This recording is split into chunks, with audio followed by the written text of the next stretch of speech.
Click the thing. In 5, 4, gather around, freaks. It's Jason's birthday month again. So we are first going to watch a series of paintings come to life as we cover one of the Steveless 12 movies. The Steveless 12. Don't know what that means? Well, find out as we gather around the Internet Dream VR transportation device thingy, because it's time for another spine-tingling episode of Hey, did you see this one?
Hello. Oh my goodness. That ending was crazy. Hello. Yeah, I was inspired by the videos that you've made, but it just accidentally did that slow pan into my weird face. Yeah. Weird good fan. job. Anyway, thank you. Hello and welcome to episode 225 of Hey, did you see this one? The weekly roundtable of review reaction podcast show where we just have to ask the question, hey, did you see this one? It's my birthday month. So I kind of pulled from a few different themes for this. This episode specifically is The Cell. This is a movie that we technically have done on this show before, but it was very early on. Do not go watch that episode because it's me, my old co-host, just the two of us on Instagram. So it's just like hit my head above his head. And we really used to just not talk about the movie back then. Here's my review of that episode. 2 cavemen found cellular technology and used it for the first time, and they yelled about cells. Yeah, pretty much. But I want to redo. There's 12 episodes, 12 movies that Steven wasn't here for, and I kind of want to redo those over the years. We don't really have to devote a whole month to it, but there are certain selections from that 12, like Scrooged and Muppet Christmas Carol, which may come up at Christmas, and some other ones that I would like to talk about. And this is one of them. We did Kiss Kiss Bang Bang, which was the first episode ever. This is The Cell. This episode like 8 or 9.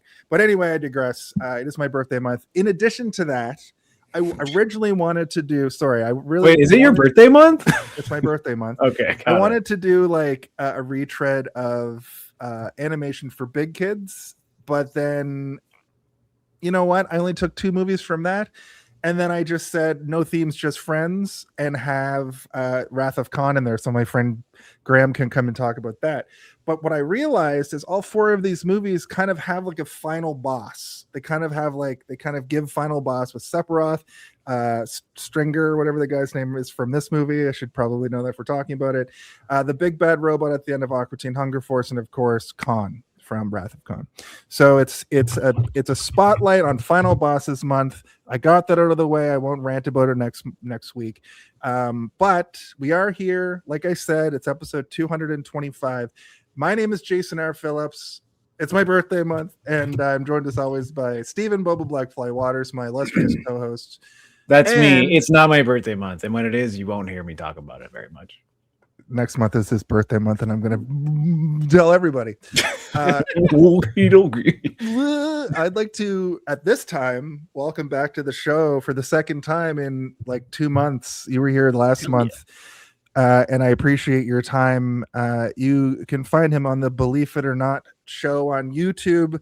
Please welcome back to the show, Trevor Poelman. Trevor Poelman. Thank you for having me. Welcome back. Oh, please. No, thank you. My cat's being so hyper right now and attacking my feet. So if I look really distracted, plus I'm a little tired, but I got some string. Oh my god, classic. Yeah, that should take care of him. You're from like a Roald Dahl novel or something. Yeah, exactly. My cats only play with balls of yarn, and that's it. Yeah, I bought this string to make a conspiracy theory cork board, but now I use it as a cat toy. The cat toy, yeah. Smart, awesome. It's an oldie but a goodie. Exactly, it makes the classics. I legitimately laughed out loud at that when you just pulled that out, like that's the most cat thing ever. Yep. But yeah, thank you for your time. I appreciate you coming on for Alien last month, which was a fantastic episode. One of my favorites that we've ever done in 225 episodes. So you're really in the hot seat for The Cell this week. Oh yeah. I'm sure it's going to be hilarious. It's a funny movie. It's a comedy. Yeah. It's a real side splitter, this one. Yeah. Your side split so hard that a big man in all yellow pulls out your guts and starts wrapping them around a spiky stick. Just circus music. We've all been there. True. Well, we have to probably appease, speaking of big men dressed in yellow, we have to appease Zardos, I think. Oh God, is he here again? Zardos speaks to you. He demands you synopsize this film. Tell him how, why, who, what occurs in this film. Zardos. Steve, would you like to give us a brief synopsis of this film? Sure. The movie The Cell. It came out in the year 2000. In the year 2000. In the year 2000, yeah, exactly. In the year 2000, the movie The Cell was released, starring Catherine Zeta-Jones. Oh wait, no, Jennifer Lopez. Whoops, wrong person. This movie is about I guess she's a therapist who is hired by a company that's being financed by a billionaire that does all sorts of cutting edge brain studies. One of which is a machine that allows you to join consciousness with another person. It seems as though that person has to be in a coma, but we don't know for sure. It could be that you could just do it when you're both alive. I don't know how it works, but the primary purpose of this machine is to try and bring a little boy out of a coma. And from the way I understand it, this whole company is being funded by this one billionaire in order to do this. But again, not very clear. I don't know. Seems that way. But she's having difficulty pulling him out of his coma. And, there's a bunch of sort of like back and forth with the parents, and he's going to pull the funding and blah, blah, blah, blah, blah. But all the while, there is a murderer on the loose, a serial killer of women who turns them into dolls. Ooh, creepy. And they realize that this man is active in a specific area, but it's a pretty wide area, covers a lot of ground. But they ultimately discover where he is through a bunch of means, which we'll talk through during the show. And they discover where he is. And it's like, they're going to catch this guy at the beginning of the movie? Crazy. It is crazy because he has some sort of seizure that puts him into a coma that's caused by a very specific type of schizophrenia, and he is now in a coma of which he will never awaken from, and there is no way to wake him up according to all the specialists, like the neurologists and stuff, who is played by classic horror man whose name I forget, but he's got those weird eyes that move. His movie eyes. He's got real movie eyes. And so he was in the Identity as well. He was in Identity, yeah. He's in tons of Constantine. Yeah. Yes, he was in Constantine. He's like the guy who drinks himself to death to try and escape the demons. Yeah. Anyway, so they decide that the only way to figure out where this murderer man's final victim is before it's a ticking time element where he puts his victims into a giant tank that slowly fills with water over the course of 40 hours. So they have 40 hours to find this woman, but they can't get the information out of him because he's in a coma. So they decide to take this therapist and place her into his mind in order to extract that information so that they can find the woman before the water fills and she dies. And that is basically the synopsis of this movie without, getting into spoilery stuff just yet. Anything to add, fellas? Vincent D'Onofrio is in. It's like the synopsis. It's a really front-heavy synopsis because the rest of the movie you don't need to explain all that much, but you really need to explain what the fuck's going on with the brain stuff. Yeah. Yeah. No, that's good. We can probably go into our brief histories. Oh, okay. The brief history. A brief history.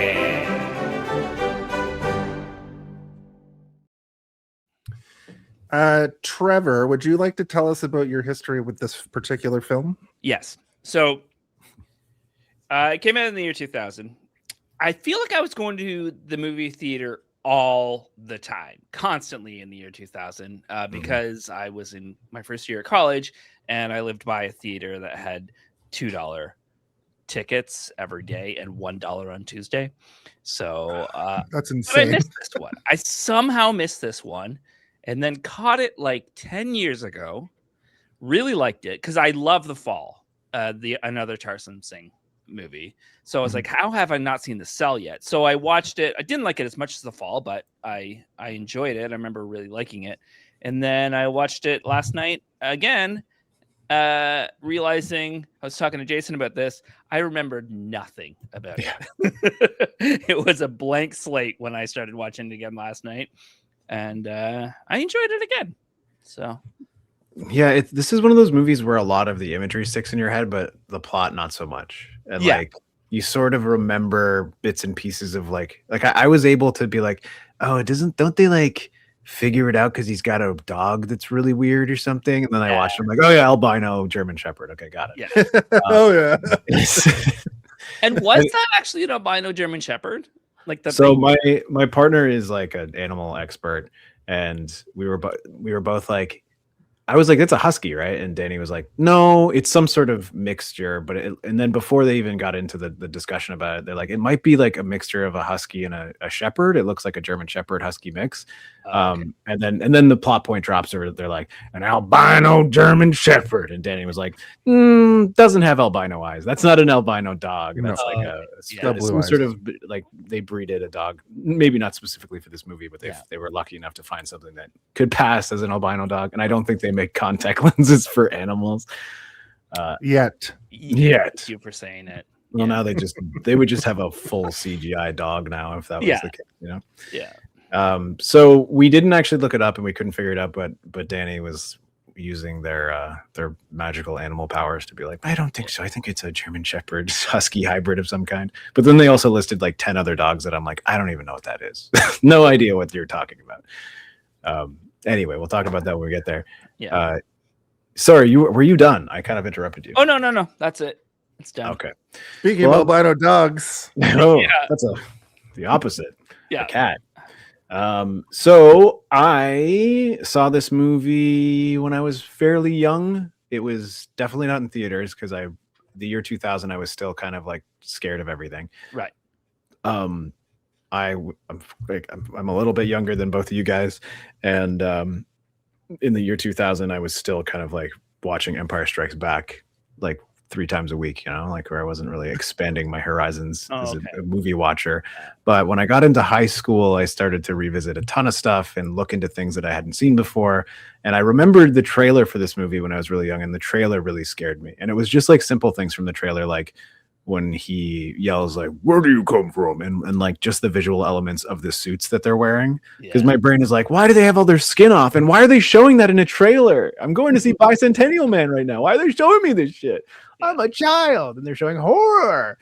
So it frightened me just from the trailer alone, which happened a lot when I was a kid. And when I did eventually watch it, I remember thinking that was like mind-bendingly cool because this movie is very weird, right? Like there's tons of very strange elements to it. It's not necessarily as deep as you would think. Like the more you try to analyze it, the more you're like, oh, this is more surfacey than, it's not really trying to say much. But at the same time, it's still very cool. And there are sort of visual thematics going on that are deeper than surface, but we'll talk about when we talk about it. But I remember just being like really impressed by everything that I was seeing. This is one of the first Blu-rays that I ever purchased when I finally got a device that could play Blu-rays. I was like, gotta get the Cell and the Fifth Element. This is how basic it was when I first got a Blu-ray player. But it was one of those things where I went through all the special features and I kind of like watched it over and over again because I only had like 4 Blu-rays, and so just would be like this rotation of 4 different movies for a very long time until I started to bolster the library. But yeah, I've seen this movie quite a bit, but it's been a very long time since I've watched it. And when I first joined the show, I was like, we should do The Cell. And they're like, we already did it. And I was like, fuck. I want to talk about The Cell, though. And for some reason, I never put it on to watch between then and now. So putting it on this week, I actually ended up watching it twice because the first time I watched it, we were kind of talking and I was missing bits and pieces of stuff. And I was like, I know what's going on, but there's lots of talky information that I've missed. And now I'm kind of a little bit confused as to what they're referring to. So I watched it the second time just to try to like nail in those details. But I do like it. Yeah, I still like it. Yeah. It's kind of dumb. It's a little bit trashy, but I still enjoy it like quite a bit. Rad.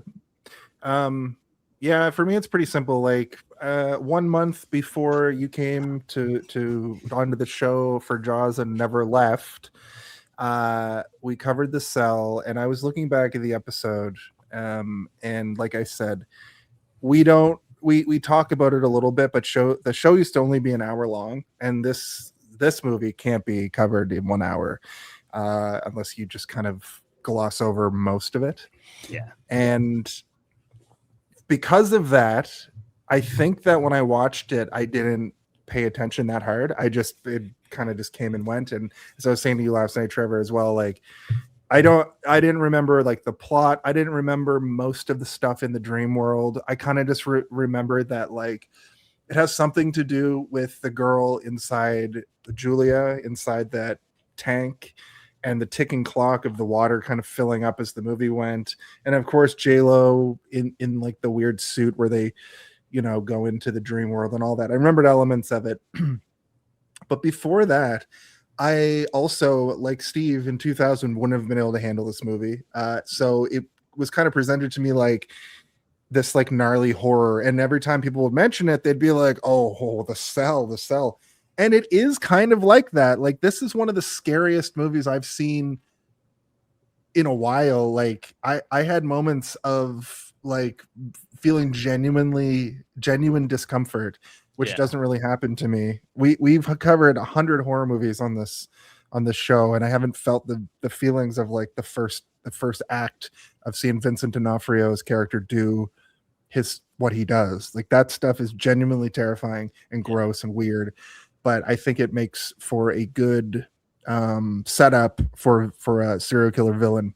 Yeah. So, yeah. So I was excited. And he's such a good actor. Oh, he's such a good actor. He's acting circles around pretty much everybody in this movie. Yeah. But that's pretty much it for me. I have this history where I've allegedly reviewed it before. I don't think that those episodes count. No, they really don't. That's why you can't remember recording the episode. It doesn't count. Yeah, it was deep COVID. Like, oh yeah, those years that we just do not remember at all. Yeah. But yeah, let's talk about the production of this movie because it's got some stuff to talk about. All right. Quiet on set. Are we rolling? Okay, let's shoot this piece of shit. Sound. Speed. Action! So, just quickly off the top of it, the movie made about $104 million off a $33 million budget. That's what I have in my notes. So sequel, it doesn't really need a sequel. It has one. We're not living in the year 2022. There where is a Cell 2. Sequel. Is there a Cell 2? Yeah, it's probably a straight to DVD, but there is one. I've never seen it, but I didn't even know it existed because it probably is one of those like American Psycho 2 things where like 100%. No one's ever. They had another script that was close, and it's got. Oh my god. Well, I mean, it's kind of like Lawnmower Man, right? Like in a lot of ways. Yeah, that's true. Anyway, I don't think we should talk about The Cell 2. Maybe we'll do it on the show one day. But Yeah, this movie, it has some really, really good stuff going on in it in terms of camera work and interesting camera work. Like, not just like, oh, these are beautiful shots. It's like, oh, this is a crazy rig that they set up here. Like the shot where the camera comes out of the water and goes all the way over top like a rainbow over top of a baptism and then goes down into the water again on the other side and continue. I mean, obviously there's some cutting going on here as well, but it's also well put together in terms of fluidity that you're just like, this is so satisfying to watch. Like, and it's very disturbing and uncomfortable, but it is so effective. And you also can't help but be like, how the fuck they do that? Like, I need to see like another camera filming the camera doing this because I want to know what's going on here. But even outside of that, the art design, the set design, the costume design, Howard Shore's score, like he must have been deep into doing Lord of the Rings shit when he was also recording this, right? And you can even sort of feel it, right? The vibe. Yeah. Just like what's the, I'm trying to remember the you know, like the Saruman music and like the Mordor music. Like anytime something terrible is happening, it really has that sort of like effective and offensive horn section that's just like coming at you, where you're like, this reminds me of the music from Lord of the Rings, which is because it's the same man. But yeah, he's one of my favorite composers, but I always kind of like forget about him until I like see his name in the credits, and I'm like, oh, now I'm going to be looking for all these like little sort of like telltales that you do when you're listening to like a John Williams or like a Danny Elfman or something. Like Howard Shore has the same sort of effect on me once I know it's him. Yeah. And I think like, I don't know, maybe one of the best parts of the movie is the score. And there's so many other good parts of the movie that I'm like, which one do I like the best? Do I like the costumes the best? Or do I like Vincent D'Onofrio's weird interpretive dance movements that he's doing constantly throughout this movie?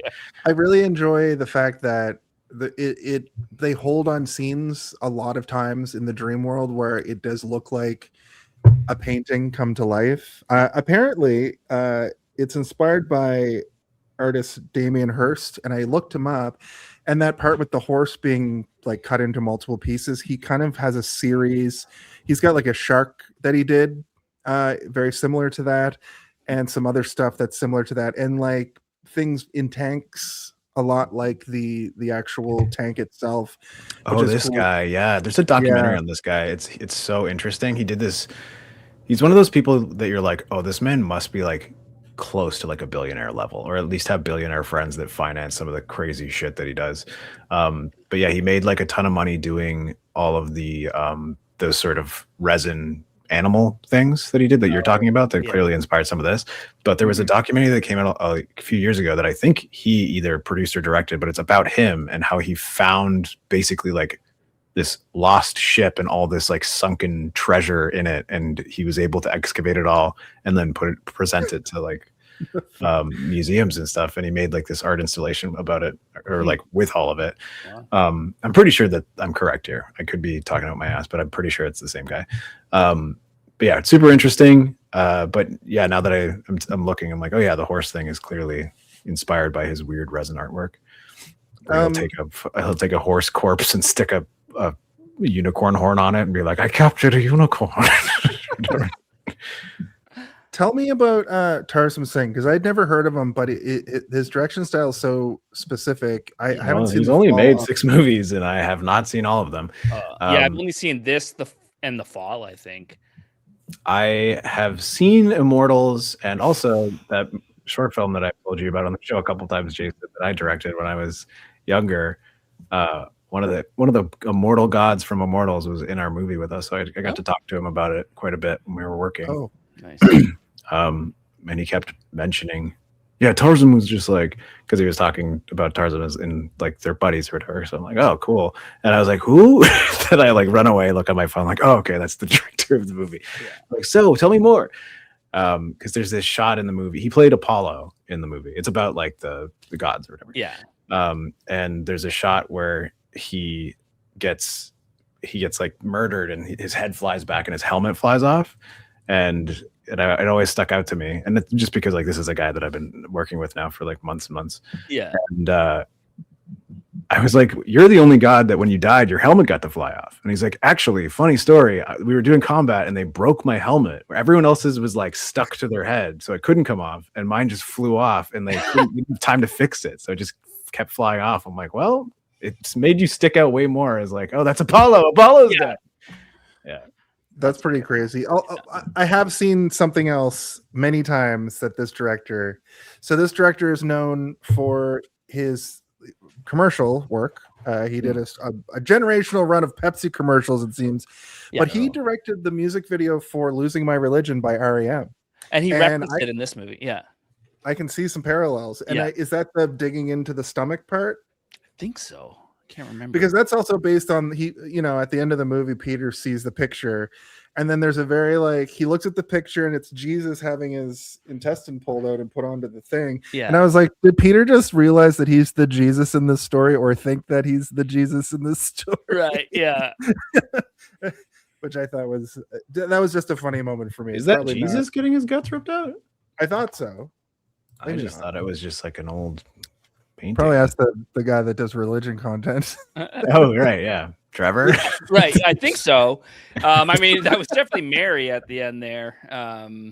Yeah. And when it was in her. Oh, yes. Yeah. Yeah. I don't know. I think that was supposed to be Jesus, but I'm not sure.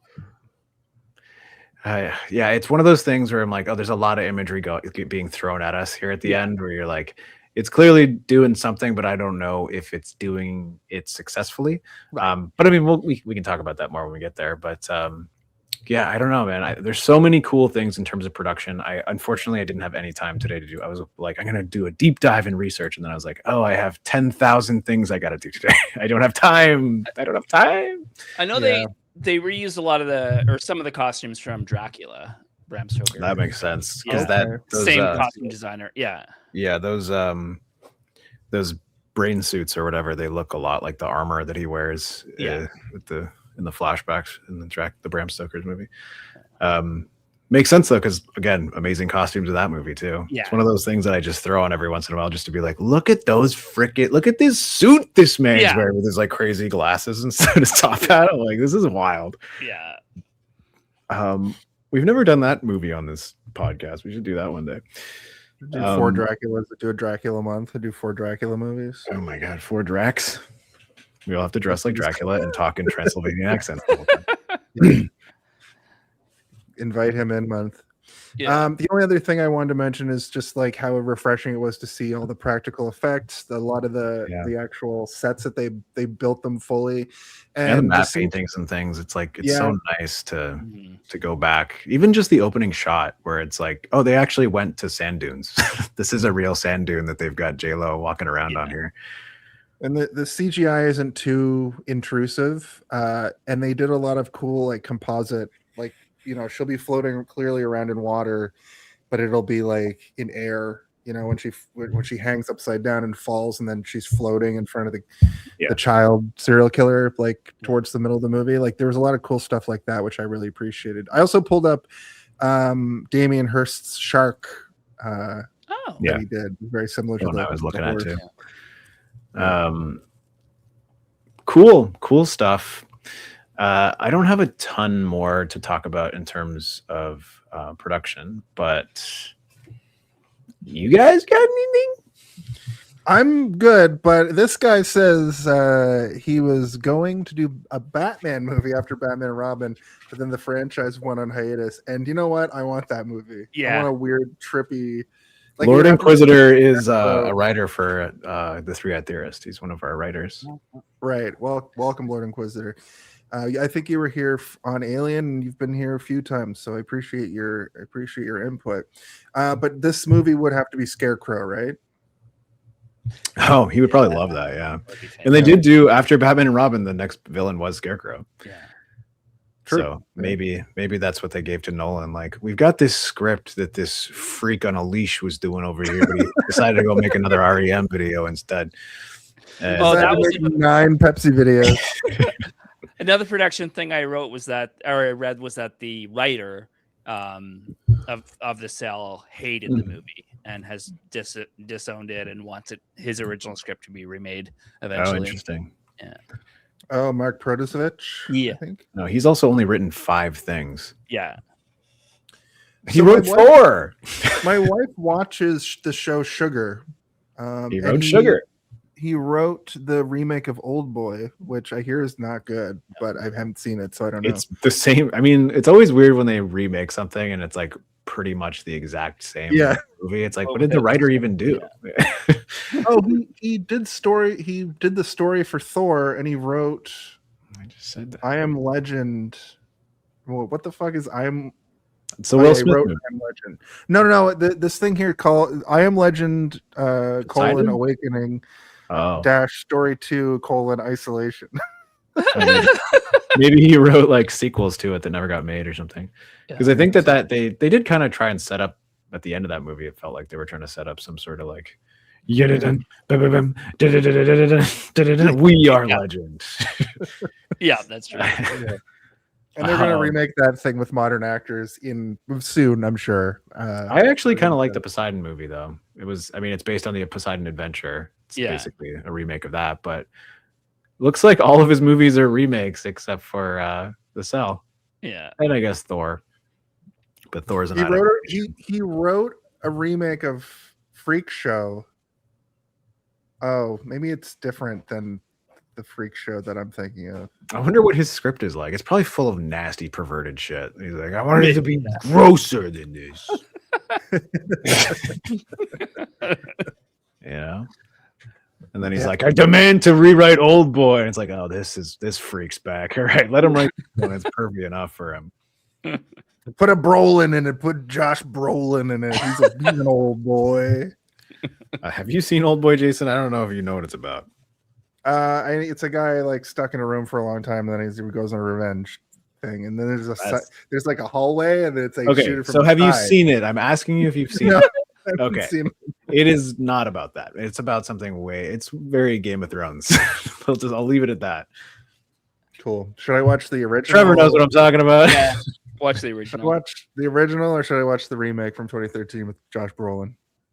Always watch the watch the original. Always watch. If there's a Josh Brolin remake, you'll watch the directed by Brolin. Spike Lee, isn't it? Spike Lee that directed it. Yeah, was it? Oh, I think so. I think. I love Spike Lee, but that's now it's like it is Spike Lee. Yeah, it's very strange. It's one of those movies where like, and then like, anyway, I don't want to talk about Old Boy. It's fucking weird. I'll do some research on Old Boy and I'll get back to you guys offline. But we can probably. Jason's gonna raise an eyebrow like, "Oh, this is what it's about." Gross. Then he like scratches at his tongue like at the end of Ace Ventura.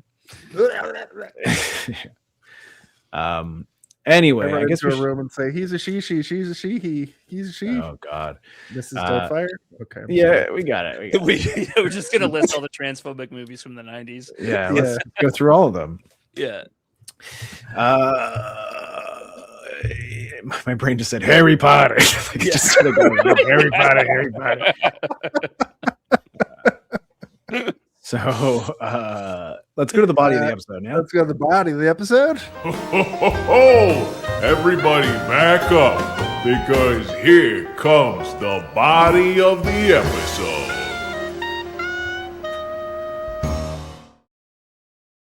I rewatched that Mrs. Doubtfire movie, and I'll leave it at that. Here we go again. I wrote the opening is a dreamlike segment with J-Lo in white on a black horse that becomes a statue. Is it dreamlike? I think it's a dream. It's a literal dream. She climbs a sand dune. Extremely bizarre music is playing. A man with a pocket watch is shining it, or some sort of thing. We find out later that it's like a little mirror pocket thing. Meets a kid in a dried up oasis. They talk about sailing. There's a crash boat behind them, and the boat is too old. There's another boat. There's a small sailboat. Burn your notes, you pervert. Like I wrote these myself. I know, but it seems like you weren't paying attention to what was actually happening. You're just like writing what's on the screen. Yeah, I'm just setting the. It's we've already watched so the movie, so you can give context to the sequence. I wanted to explain it like it was a dream. Okay. Just like a dream, it's very confusing. Yes. Yeah, so she is meeting the boy whose name is Edward, and he is in what I guess is part of his mind, which is this almost like a crater that it looks almost like an asteroid hit like an oasis. It's a bunch of dying dead trees and a little boy who's clearly uncomfortable or frightened in the center, and she's dressed in like immaculate, this like weird feathery immaculate white costume. She looks beautiful, and she's like, we're supposed to be going sailing today, and he's like, Mr. Mucky Luck don't want me going sailing or whatever. But also she refers to him as Mr. E. Mr. E. Oh my God, it's a mystery. Enigma. Yeah, but also a mystery, like it's a mystery. But also I thought she was saying mystery the whole time because it have subtitles on. But yeah, so he is being tormented by, is it Mucky Luck? Mr. Mucky Luck? Mr. Muckluck? Some sort of character out of Mother Goose, like Aesop's fables or whatever. I don't really know the folklore there attached to it, but it seems like sort of like a boogeyman. I mean, or a little boogeyman, because he says Mr. Mucky Luck is the boogeyman. He likes me just where I am, which I guess is a way of tethering him to his comfort zone, even though his comfort zone is torturing him. And she's there to try and coax him out of that and take him on a sailing adventure, which would probably be pretty healthy for him. And then Mr. Mucky Luck shows up, and it's a horrible CG. Like it just looks like they went into Photoshop and shift around his features, like make his eyes squintier and far apart. That effect is a dime a dozen now, is what I kind of noticed about that, because it's just like the eyes are pulled back and the mouth is pulled into a frown.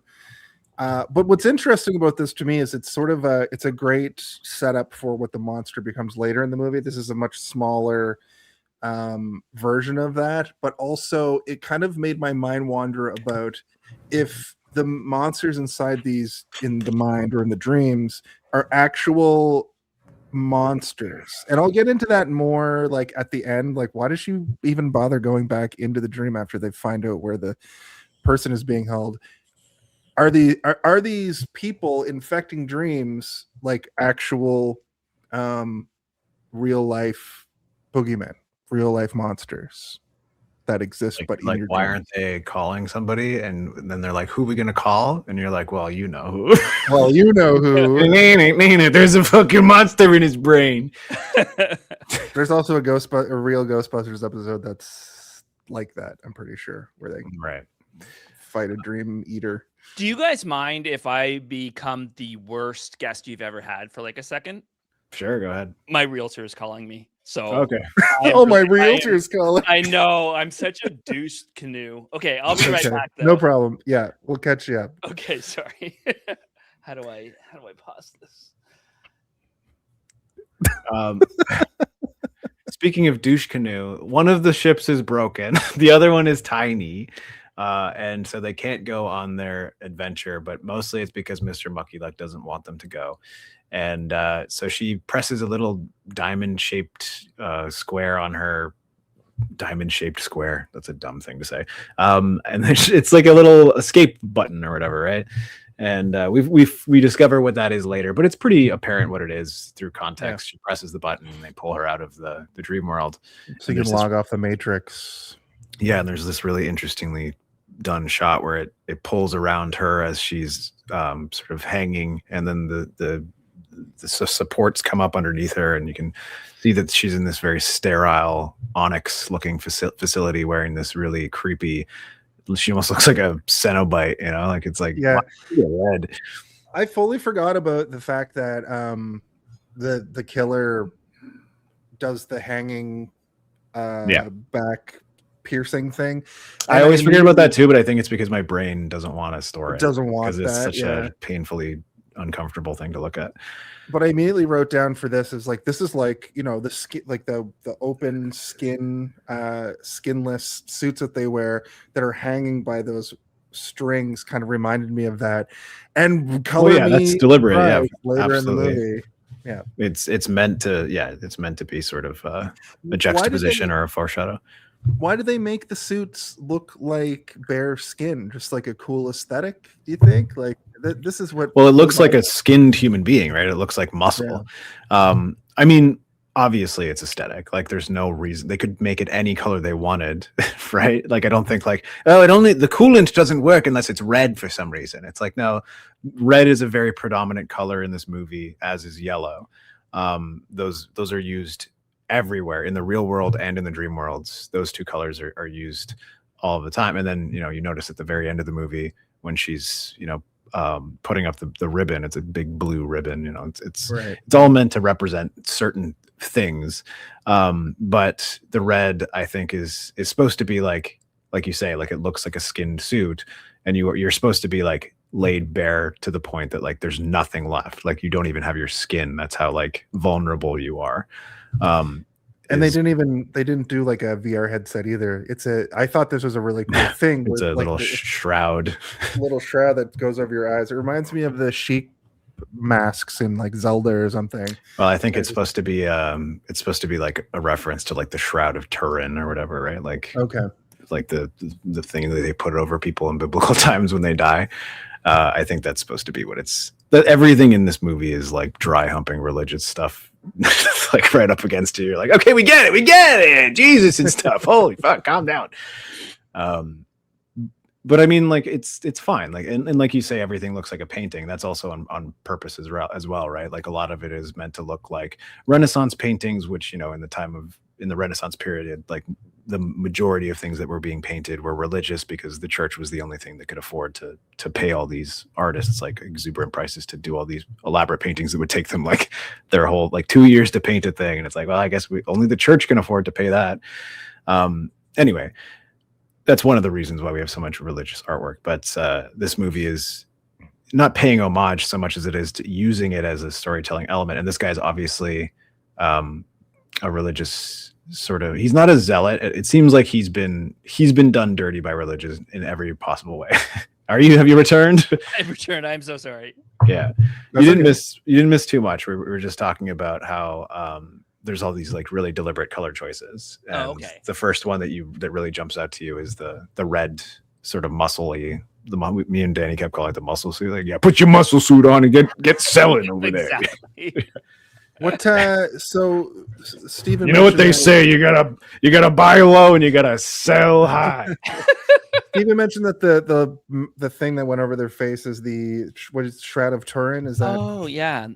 I was because there's also when she goes into his head the first time, she has a shroud on her face, and it literally has sort of like it almost looks like moisture that's been created by her eyes and her nose and her lips, and like that's what the Shroud of Turin, like what everyone says, like you can see his face on the thing or whatever.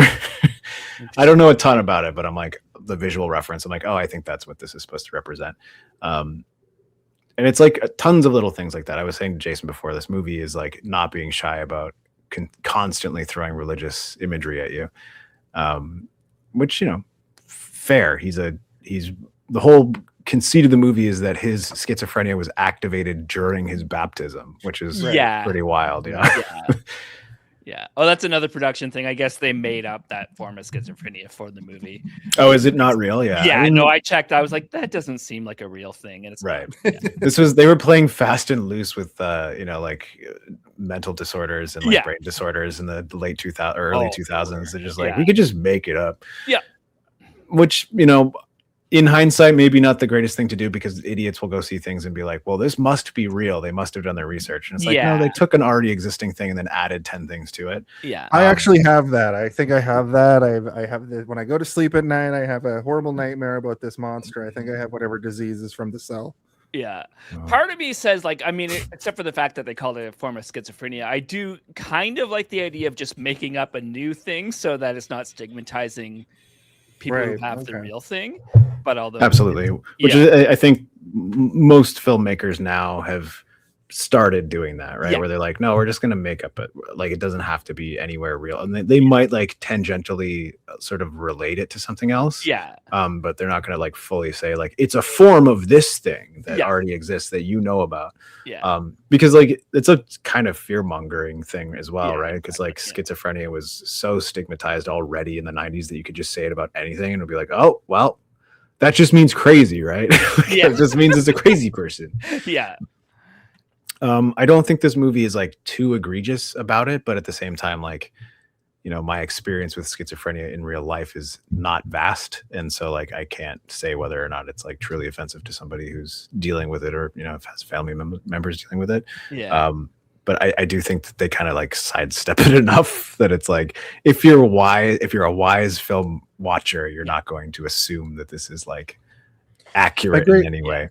My great grandmother had schizophrenia, and I was up close and personal with it. And it was, I don't find this offensive, but no, it's actually worse knowing that they just made up a thing for it. I think, in my opinion, that makes sense. Yeah, like I like the idea of making up a thing, but the fact that they made it up and said it's schizophrenia, so they could have just made up.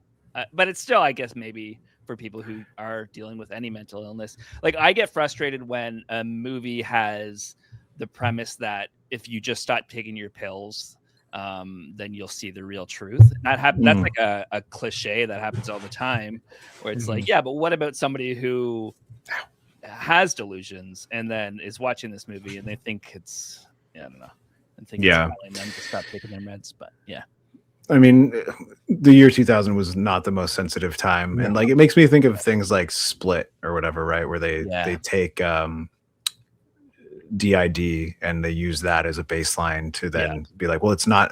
They at least take the time in the movie to be like, no, it's not DID. Like, I know what that's what people thought it was at first, but it actually is not at all. It's something completely different. But at the same time, he still took that thing that exists and was like, wouldn't it be cool if superhero? And he was literally transforming into different people. Which is like, it is kind of interesting and a cool idea, but at the same time, like maybe just don't mention DID at all, right? Like, I have a family member with DID, and they said that the TV show, like of all the media they've ever seen that has it, the TV show that got it the most right was Moon Knight. Okay. Because it's not like I don't know if you saw that Tom Holland one where it's like all the personalities talking in a room. It's not like that at all. It's more like you just lose memory. Like you lose that time. I've seen Moon Knight and I've seen Split, and those are the only two that I can remember. I know actually Identity, the movie Identity. We already mentioned it. Which what's also the Tom Holland like, one? Is that It's based on a true story, but it's completely different than what actually happened. But it's like about a guy who had DID, and then he tried to kill his stepfather, and then they're trying to figure out like which identity did it. And, okay. Yeah, I think I remember when that came out. I think I remember the trailer for that. Yeah. Right. It's a good show, but not accurate at all. I thought he was going to be like the one with Willem Dafoe, and he's like, you know how much I sacrificed? I'm something of a scientist myself. Right. So when they come out of the coma situation, we find out that Edward's in a coma. His parents show up. It was the mom is the mom from the OC, which I thought was funny, who was just in stuff around this time. And the father, of course, is skeptical of the procedure. And I think everybody is sort of skeptical of the procedure. I didn't pick up, Stephen, in the brief synopsis you mentioned that it's like bankrolled by this billionaire. I like missed that whole thread. Well, somehow. You only know that he's a billionaire because of the newspaper clipping in the house. It says son of billionaire. I think it's like falls off sailboat, goes into coma on Seal Beach or something, and that's why like later he's like, and he's got the seal hands or whatever. Okay.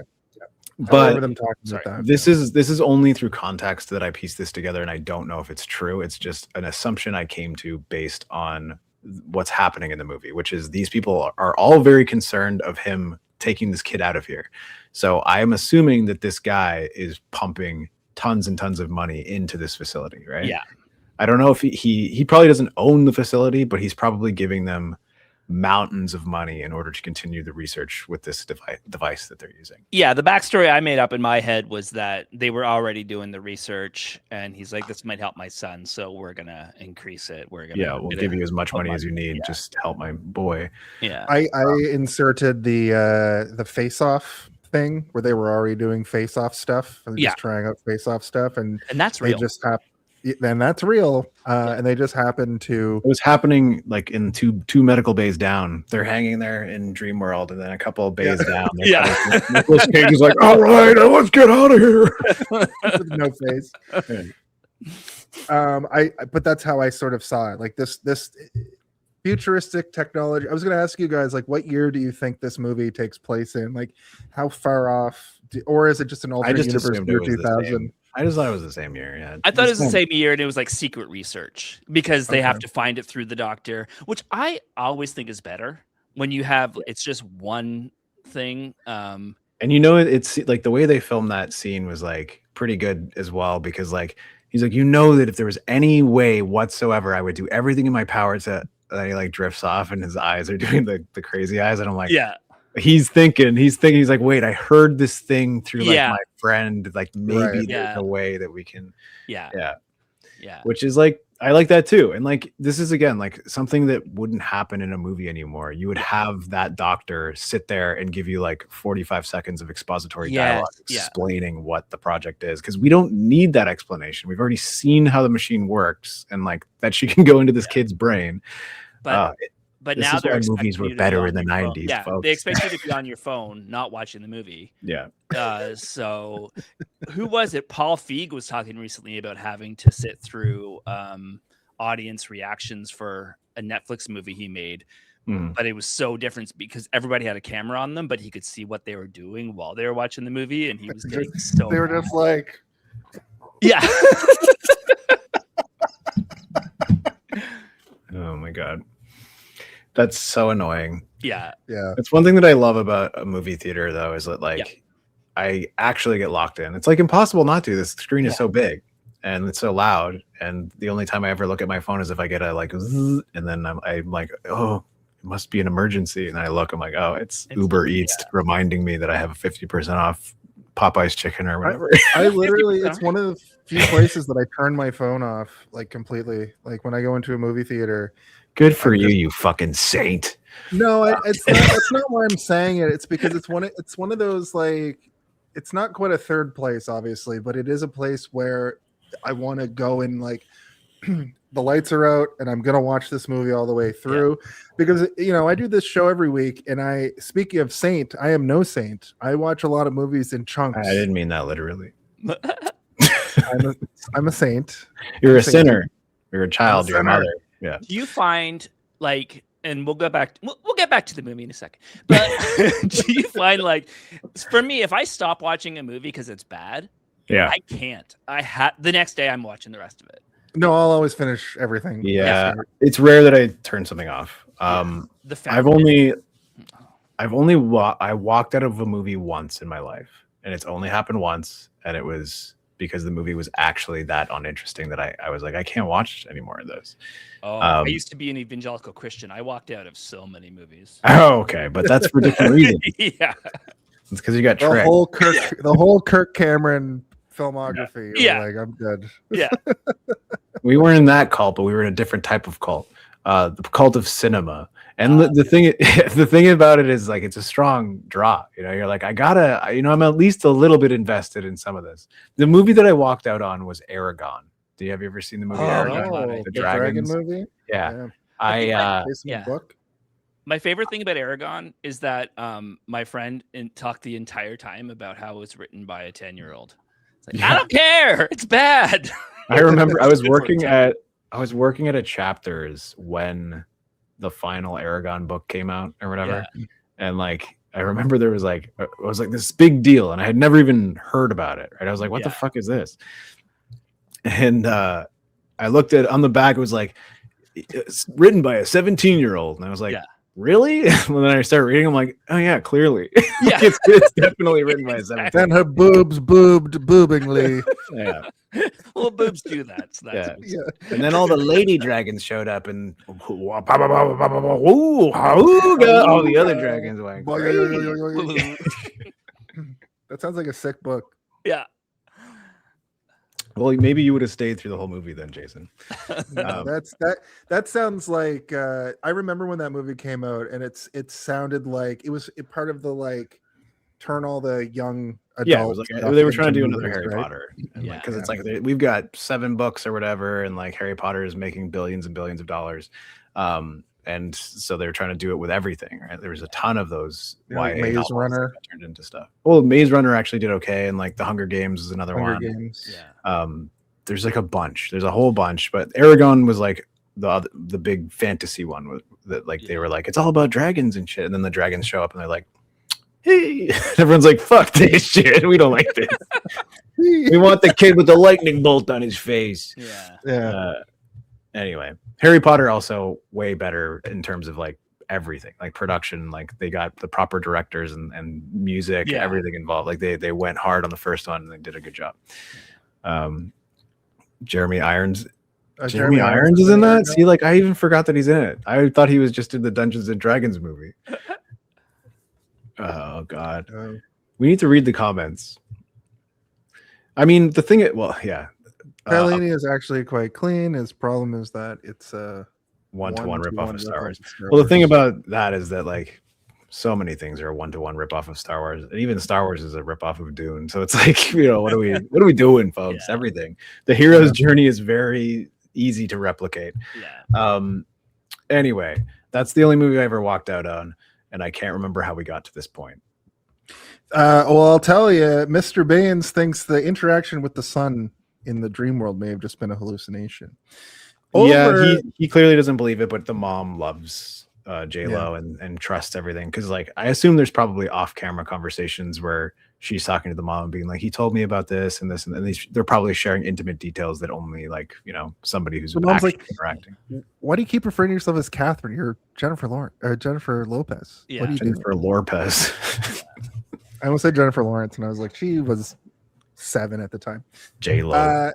Over to Vincent D'Onofrio's villain character, known as Carl R. Starger, I think, or something like that. Anyway, Starger. Yeah. Starger. We get a really good look. Character from Men in Black. Yeah.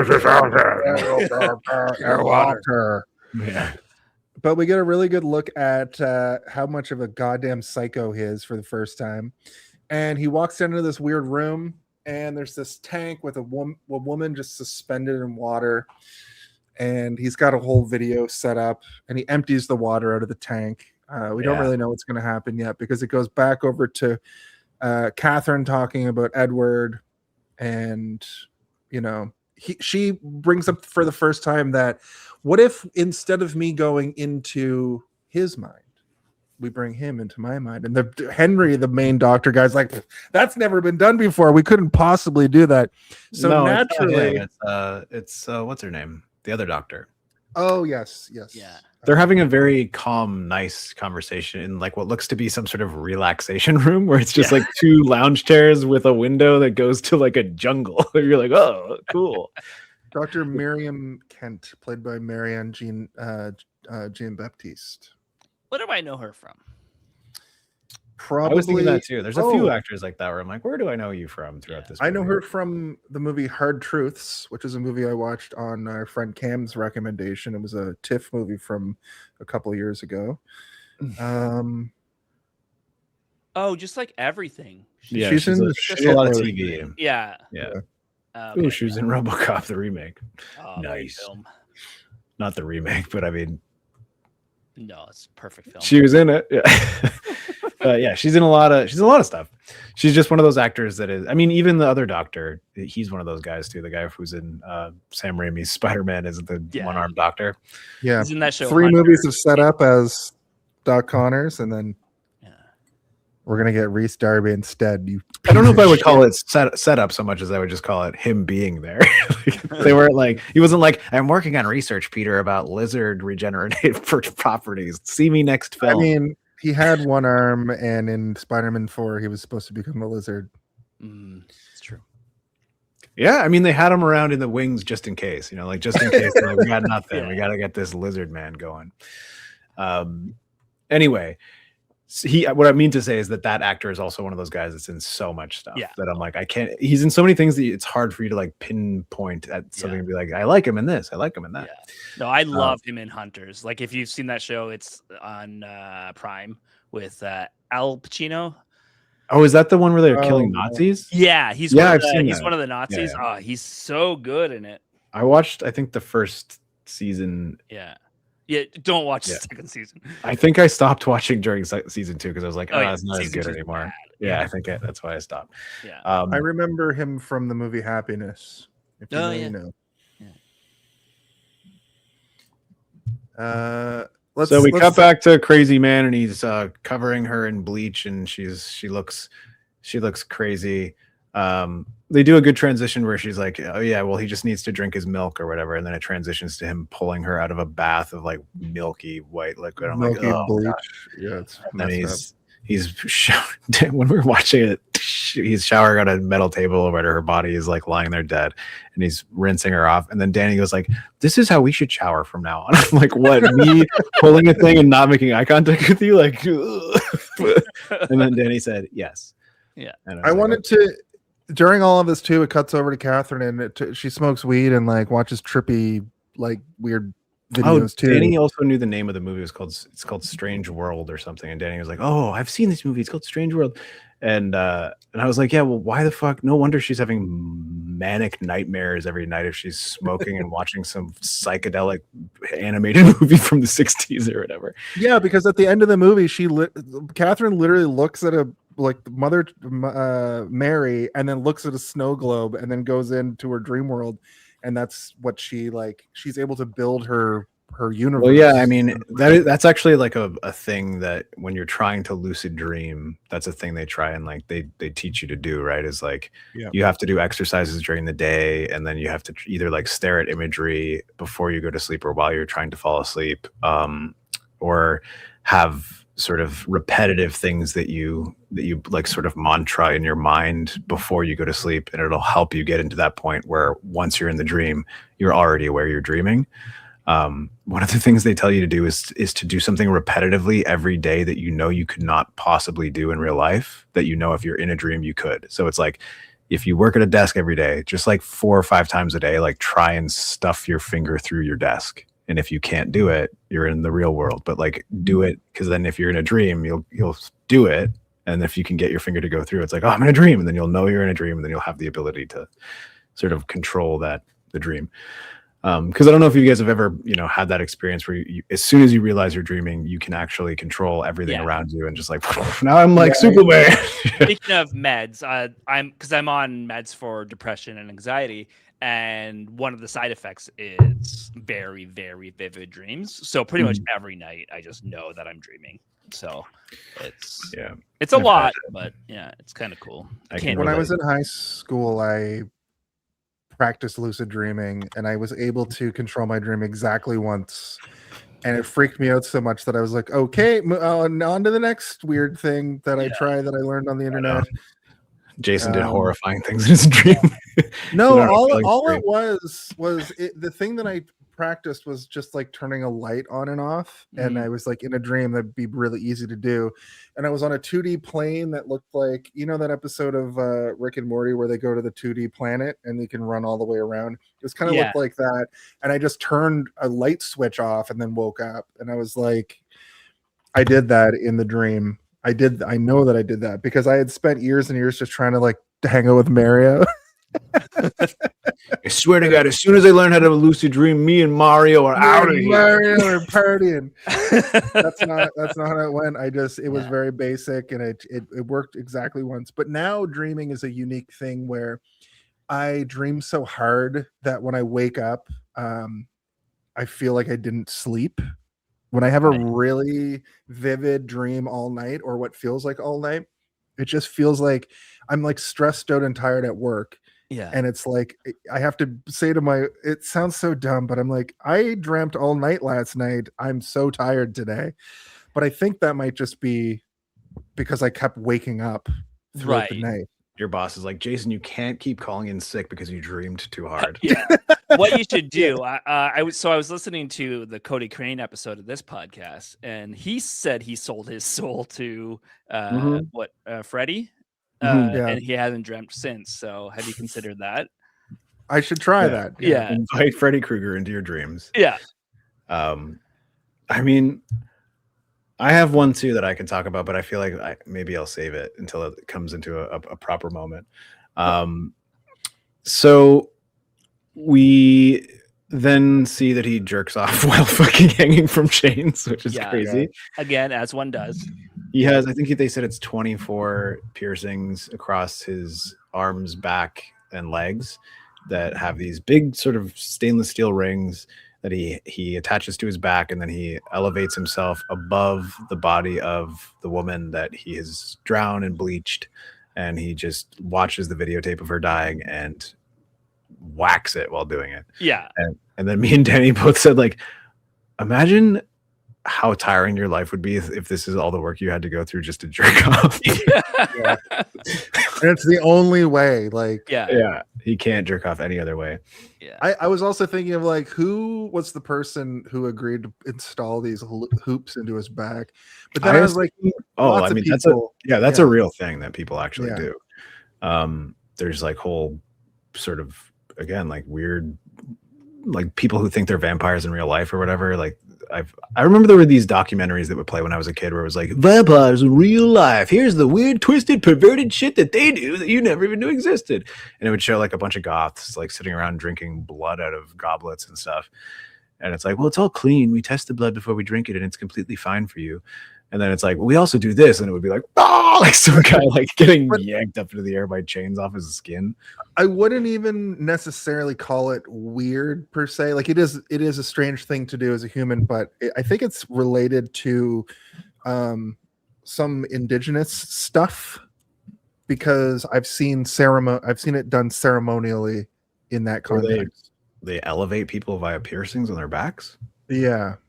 That's vaguely familiar. Like, I remember there was like a documentary in the mid 2000s about it or something. I don't want to speak out of turn, and I don't want to talk out of my ass, and I don't want to just say things. Speaking of Ace Ventura, hey, alrighty then. But I'd like to ask you a few questions. I do recall seeing a thing that was like, this is a ceremonial thing in certain cultures. Yeah. Okay, but I doubt that it is to elevate yourself on a big crane, like a mechanical crane, and then jerk off to a corpse. Yeah. I don't think What he was doing was weird. Yes. To put it lightly. Yeah. So it's disturbing, obviously, and it gives you just sort of but he's also doing very odd things, and you can tell that there's something very wrong going on, and that there's definitely some sort of switch back and forth between comfort and discomfort. He can't look at her face when he's cleaning her. At first it looks like he's maybe trying to stop the water from going into his face, but then it just seems like he just doesn't want to look at specifically her face, right? Like it's not like and then when he first goes in to see her in the tank, her body does some like sort of convulsive, like a death thralls or whatever, right? Or throws, and then he runs over and starts like grabbing his wiener, and you're like, okay, this guy, there's something real wrong with this man. But again, like they leave enough of it to be vague that you're like, I have no idea what's going on. All I know is that it's very frightening to me, and it's definitely effective. And then even in the explanation of everything throughout the movie, you still don't get a full picture. If anything, you get a shattered mirror, and you're trying to like look into each mirror piece, and you're just seeing reflections of stuff that isn't properly like the actual thing that you're looking through. I did quickly look it up. According to Wikipedia, it's from Tamil Hindu culture from the 1800s. From the 1800s, so they don't do it anymore. No, but there's modern day suspensions as performed by non-natives are influenced by the modern primitivism movement, and then it's sort of related to an art movement as well. But it does come from like indigenous Indian and Hindu and Tamil. There's a moment where she's like, the sensation of being weightless is comforting to him. And I'm like, would you feel weightless, or would you feel every ounce of your weight being ripped on your whole body? Like, I feel like there's a difference between like what she's doing with her suspension and feeling weightless, and him like being held up by chunks of flesh. Because he's bleeding the whole time too when he's hanging. Right? It's wild. And then after this is where I think it cuts to where we get our next introduction of characters, which is hey, that guy, the Peter collective group. Dean Norris. No. I'm saying hey, that guy, the squad. Like every the single group. guy in the squad is like a Yeah. hey, that guy. Yeah. It's like, hello, my name's Detective Starship Troopers. I'm Detective Dawn of the Dead. How are you doing? You're like, oh, it's all the characters from all these movies that I've seen before. So the whole time I'm going, that is not Tim Roth. right? Same. Yeah, same. No, that's Jake Weber. Yeah. Okay. Who plays the character of the name of Gordon Ramsay? Yes. You fucking Oh, don't. Yeah.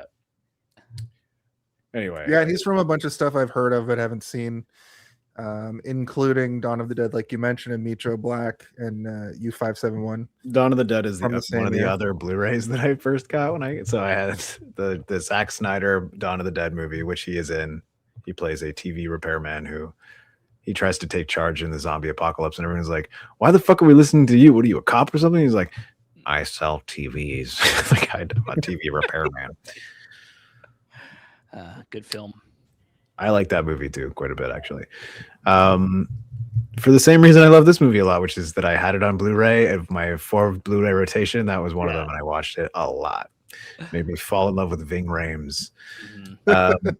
So this is one of those parts of the movie that I really had to rewatch because I was like, they're just all just dropping expository dialogue. This whole thing is just them being like, well, like, oh, there's a paint scrape there. It's Aqua Teen Hunger Force, the color or whatever. And then but they're also like, you know, the collar, he makes the collars for them individually. Each collar is sort of unique, and it's like meant to represent ownership of the women that he's murdering, and then he deliberately leaves them next to a body of water. He could have easily put her into the water, and this is Vince Vaughn's intro. He's like, is the water always this low? And they're like, yeah, this time of year it is.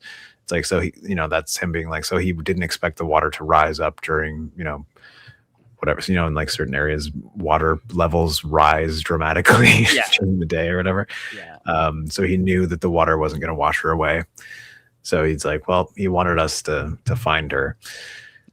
And that's his working theory, is that like he thinks that this guy wants to be caught so that one, he can be stopped, and two, he can be understood. Which, yeah, and a lot of serial killers have that thing where they're taunting the police, but some it's explored when we go into his dream world, where serial killers will oftentimes be like two people stuck inside their head, and one person is like desperately trying to get caught, while the other version of them, the killer side, and this is very broad, is it needs to Sounds kill. like you're describing Smeagol. Pretty much. But there is famously that one serial killer who would call the police and like beg them to catch him. Yeah, who's like the Weeper or whatever. Yeah. Didn't the Zodiac killer kind of have a thing like that too, where he was just taunting them constantly with messages? That And was Son of also Sam puzzle thing. Yeah. Me. Yeah. What? What? Oh my god! I was the Son of Sam. I'm the pole man killer. Jesus. I don't know. I don't want to find out you murdered anybody, Trevor. Okay. Okay, I'll hide my crimes better. Yeah. Hide your crimes now. I'll stop leaving albino German Shepherd hair at the crime scene. You know, the police would never work this hard in real life, is all I could think of. Well, I these know aren't that- police. Well, they're FBI. The forensic intensity they go through in this. They go into a man's dreams. I don't think in reality they would ever go this hard. Go into a man's dreams. Yeah. Cash I Patel don't or think- whatever is going into a dream. He's like, put me in, coach. And they're like, the suit won't fit you, Cash. It's too big. He's like, I want to go into the dream world. I want to go into dream world. I'm the director of the FBI. Yeah, I don't think they ever would have worked out the albino German Shepherd thing. But I'm not a cop. Wow. I'm not an FBI guy, so I don't I know. also don't hate it as a device. No, within the movie. neither. Yeah. Yeah. Because it's not just the hair; it's like several other things exactly. compounded on top of each other. And I'm like, this is kind of, it feels nice. I actually have more of an issue with the end result than I do with their detective work to find him. Yeah. I have more issue with how they find the lady at the end. But we'll talk about that when we get there. We'll get to that. But now he is tracking Julia in this next little scene where we see him like sitting in a car and watching. This is maybe the best acting in the whole movie. It actually is so effective to me, and it like makes me kind of understand who he is. Yeah. Just in the weirdness of like how he's looking at her and how he's looking at the doll and how he's having sort of a panic attack, how the noises are overwhelming. Yeah. I have this exact thing where like noises are, aggressive to me. I have to wear headphones at all times. And I know what it feels like to be assaulted by sound. Okay. But it seems like to him, it even summons something, right? Like it's not just sort of this like, I need to cover my ears or I'm having this sort of like tense moment. It's like whatever's inside of him is like being affected by the noise and it's trying to get out. And he's like, and he takes aspirin for his schizophrenia, by the way. Yeah. I don't know if that works. But it seems like he's had an entire life of undiagnosed schizophrenia based on his upbringing. And, we can assume he has a job of some sort, right? I don't know, like where he gets the money to live and to. He's got like a full house and he's got all kinds of like. His hydro bill must be off the fucking roof with all that water. Got so many action figures. Yeah. The way that he stalks and kidnaps the woman is so fucked up. I've been thinking about this literally all day today after watching this movie. And the fact that he like trained a dog to act like it's been hit by a car. Yeah. It's so messed up to me. I was like, how do you even like train the dog to like do this? You can train dogs to do anything. But anything? Yeah, Jason looks over at a jar of peanut butter. So I actually really like this because it like unlocked a few things in my brain being like, he loves this dog. Like there's not a moment in the movie where he's abusive to the dog and the animal's listening to him out of fear. And like the animal is like super gentle, right? Like it's even when the SWAT shows up, it's super like it's barking, but it's not attacking them or trying to protect him or anything. It's a docile creature. And then we get sort of a double down on that later when he's telling the story about the bird. And it's like, this guy's not sort of like a traditional serial killer in the way that you would think of it, in how like reality works. Like, do they have a history of violence towards animals and like things that are weaker than them? Do they abuse children that were smaller than him? It's like, no, he just does this one crazy thing where he needs to turn women into dolls. I kept thinking of Norm Macdonald's bit about Hitler's dog and how just Hitler's dog thought Hitler was the greatest person on earth and was just like, I love this guy. And it's the same thing where it's like, this dog just loves him. He didn't know about all the killing. Yeah. I know that bit, but I wasn't thinking of that bit, but I was having that same thing that was like when he dies at the end, spoilers, the dog genuinely feels that remorse, and it is true. Yeah. But putting a brick behind the, I like that detail though, right? Like it's like they didn't have to put that in there, and I like that she sees it and then she immediately like, what the fuck, and like the look on her face of what the fuck right as she gets grabbed. It's again like this movie is effective. So like we talk about how, Jason, you're like, I was so scared to watch horror movies because of gore and all that kind of stuff, but like for me now, gore, you can throw as much gore as you want at me and it's never going to affect me, but this kind of stuff is like actually frightening. That's like an empty parking garage, the tension and just like the realization that you're about to get fucked, and then watching just the legs kicking and like slowly stopping while the dog just watches and is just watching the whole thing like that. It's like genuinely frightening to me. Like I'm like, oh, my tummy is sinking and my heart is in my tummy. And they throw a lot at you in this small time. Like in the last 15 minutes, we've seen like his whole MO. We've seen him do a murder. We've seen how he like prepares the bodies.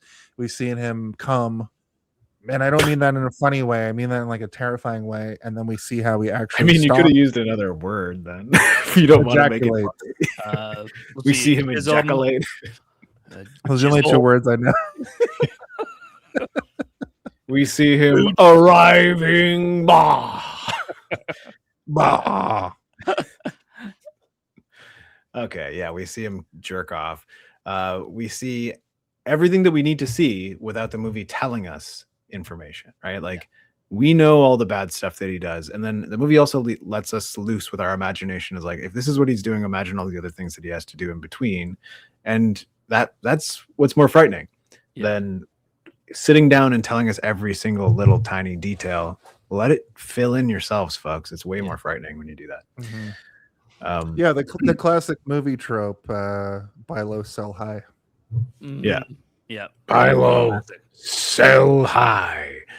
I like that when we go back over to Peter, he's just been working the case all night and he's brushing his teeth in just like a cup.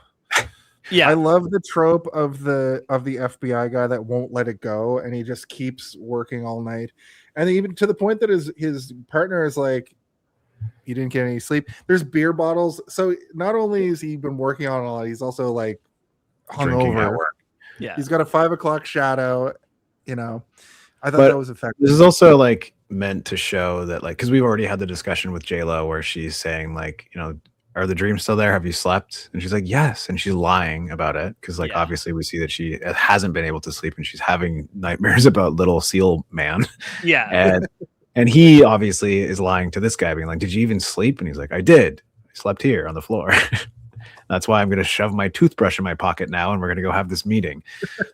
I'd love to see a really strong, no nonsense cop who also insists on getting his 8 hours because he knows he'll have a better mind for the case. Much more effective.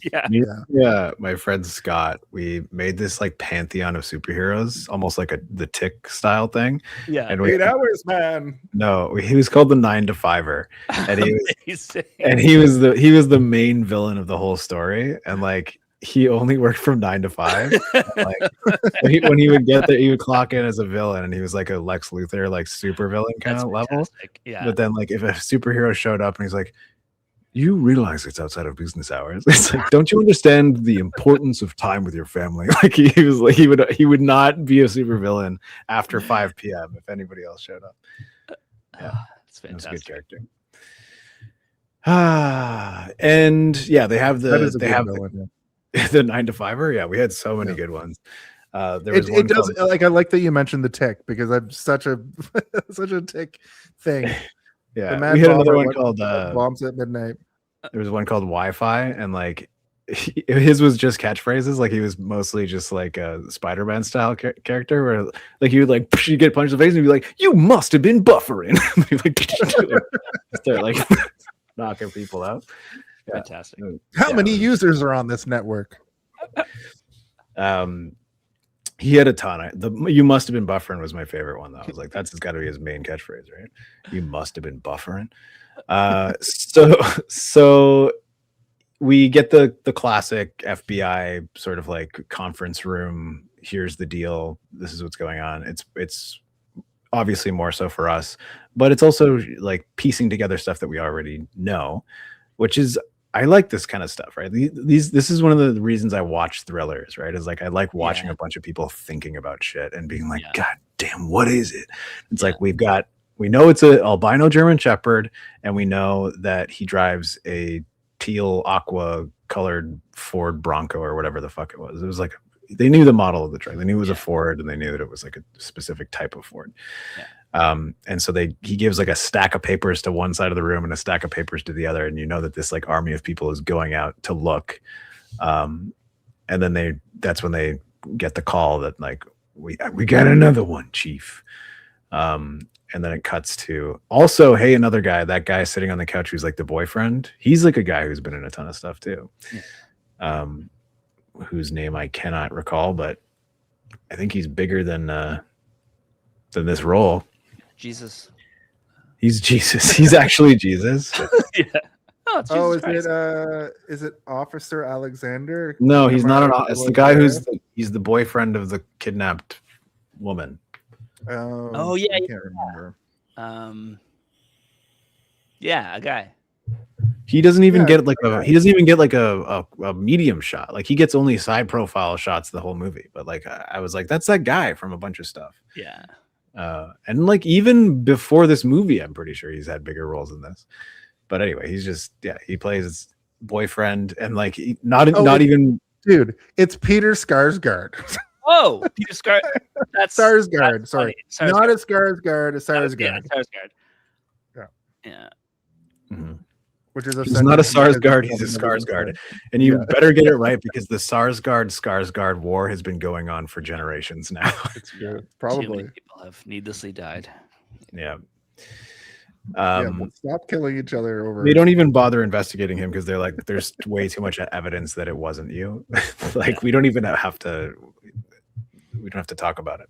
Yeah. We know it was this maniac man who turns people into dolls. They're like, what, doll man? It's like, we're not calling him that officially. I know you might have heard that in the newspapers or whatever.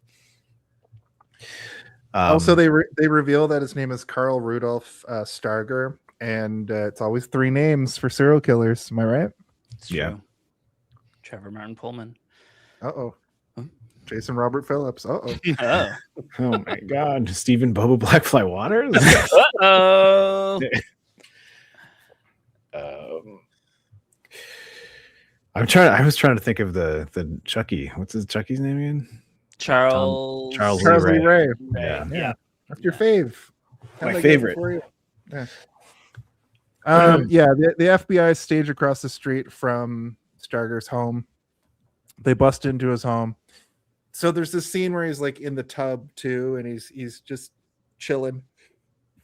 And we find out later that water seems to like later in life affect his particular kind of No, this is incorrect. It's not because he's in the bath that it happens. That's what activated it when he was a kid. He had the seizure. Oh yeah. So he's born with it. This is the other thing. Association too that it was because of the bath, but yeah. I mean, that's what I thought because they explain it like right after this. Because I watched it twice. I was like, okay. That's what I thought the first time too. But I'm like, no, because later they're like, some sort of trauma involving water is what would cause it to activate. And then later he's like, I had a seizure when I was being baptized. And then his dad beat the shit out of him. So that's what activated it. And it just took a long time for it. And he's probably, he's probably had symptoms forever and never dealt with them. So like the fact that he was in the bath is, I think, mostly just to like have some sort of association with it. Right. And they also go to their way to show him dummying Advil the whole time, and he reaches for his Advil bottle and it's empty, and he goes looking for it. Yeah. And I feel like he heard something outside too. I don't know. This might have just been the movie.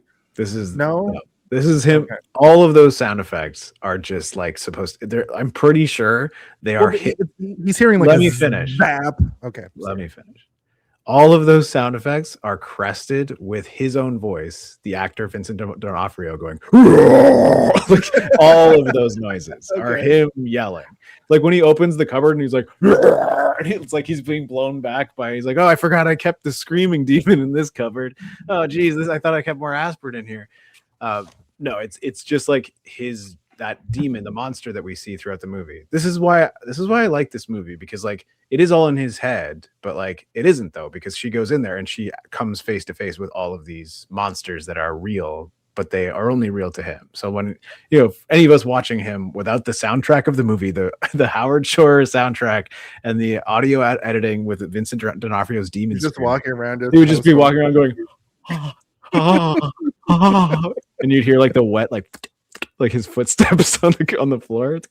You know those like YouTube videos where they remove all the sound and then recut it? I just watched the Creed one today, actually. Creed one is good. There's an Elvis one from that same creator. Did I make one for that sequence? You should.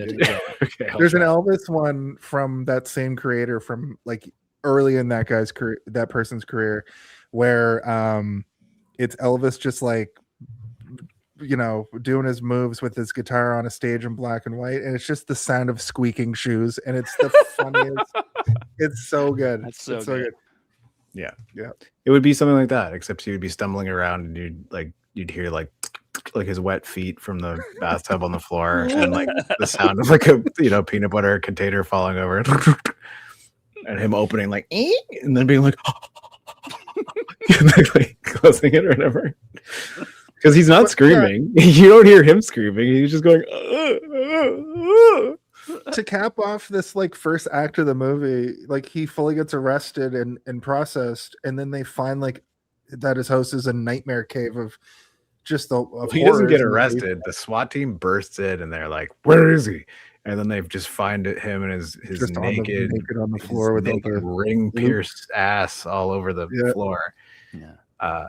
And they're like, "Yeah, he's brain dead. I think. Like we don't know what happened to him." And Vince Vaughn says some bullshit, like fucking detective line, being like, "I don't want anyone to talk to him except for Dr. Chungus. I don't even want a thermometer in his ass until Dr. Squibbles takes a look at him." Well, this is what I wanted to say. This was my point about Vince Vaughn in this movie. He is trying to be so serious, and I guess in retrospect, what we know about Vince Vaughn is he's always trying to like do quippy lines. Yeah. But in this movie, he's trying to like do that style of like comedy acting, but he's also like desperately trying not to crack a smile and say his lines. I don't think he's I don't know. This is probably, this is your brain being rattled by all the. No, I know, and that's fair. That's fair, I think. But I think that he is doing a terrible job at like trying to act serious, and I think it's retrospectively because of what we know about Vince Vaughn, but also he really just, I know that he's an improv comedy guy, like when he just talks in his roles as a comedy actor. Yeah. And in this it's not believable because of the both things coming together, him not being very good at staying serious, but also me knowing that he can barely not crack a smile. The issue here for you is that a lot of his comedic performances where he's like, he's like doing that kind of stuff. Comes off as funny within context of comedic movies, but when you do that in a serious movie, it's serious, right? So like his acting style doesn't shift between comedy and regular drama. I agree, but the thing is that the whole thing of him trying not to crack a smile, and I'm sure there's a million hours of cutting room floor takes of him doing these scenes and cracking jokes, and I feel like it comes through in what they got, because I always just have this weird. I know that he's trying. So this is. I'm going to disagree with you here. I think this is just fair. That's fine. This is just his acting style, right? Like this is how he is in every serious dramatic performance that he's ever turned in. This is exactly how he is. I'm not saying this is a good performance. I will agree with you there that I think that like it almost feels like he's phoning it in a bit, where he's like, why am I even doing this? Like maybe he didn't believe fully in. He's like, I'm making some sort of dream movie. What are we making dream movies now? This isn't The Matrix. This isn't Lawnmower Man. It's like this, The Matrix came out last year. It's probably going to be way better than this. Like that's what the vibe that I feel like he's got going on here.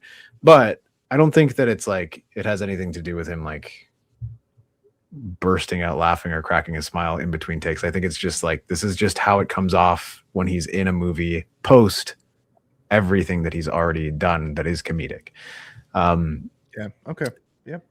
But I again, like aesthetically he's great for a sleepy detective. I love a good Vince Vaughn detective role, but like you can never really do it anymore, and like anytime he's in something now it's off-putting because you're so used to seeing him being a sarcastic asshole that when he's trying to be serious it feels sarcastic. But I don't know. So what I'm saying is you're not wrong about it being a bad performance. I think what I don't agree with you on is saying that like he was like deliberately sabotaging the movie. I don't know. But we both agree that he was phoning it in, I think. I think that's where we can all be. And also I think that the scope of his role for this was outside of his ability. Period. I just didn't. I forgot he was in this movie until I watched it today. Like, this is a thing where I'm like, oh yeah, Vince Vaughn's in this, and he's like actually maybe the main character, because like J-Lo, it is a movie where it's like there are pretty much two protagonists, J-Lo and him are sharing it. But I guarantee you, in all the promotional material for this movie, it was like J-Lo. Yeah, featuring she was Vince huge Vaughn. at this point. Yeah. But the way they even introduce him is like this guy is also the main character. Yeah. Which could also really put a sour taste in your mouth as an actor who's like, at this point, he's like, I'm reaching my apex of like power here. And I'm in this movie that's like kind of cool and interesting. And it's got wild stuff going on in it. But no one's going to like think about me when they look at this, right? Like, and this is like in the year 2000, that top billing was like a battle, right? Like it was like your agents were like dueling to the death over like getting your name first on the poster. Yeah. What were we gonna say, Trevor? Sorry, something. Sorry, no, I got nothing. Yeah, I have something about that same time period. I don't know. I lost it. It's gone. The year 2000. Sorry, I'll try not to interrupt anymore. Oh no, that's fine. It's. Same. I mean, that's always happens with like over the internet because it's like you start. It's a lot easier when we're in person. We got to do one of these in person one day, guys. Yeah.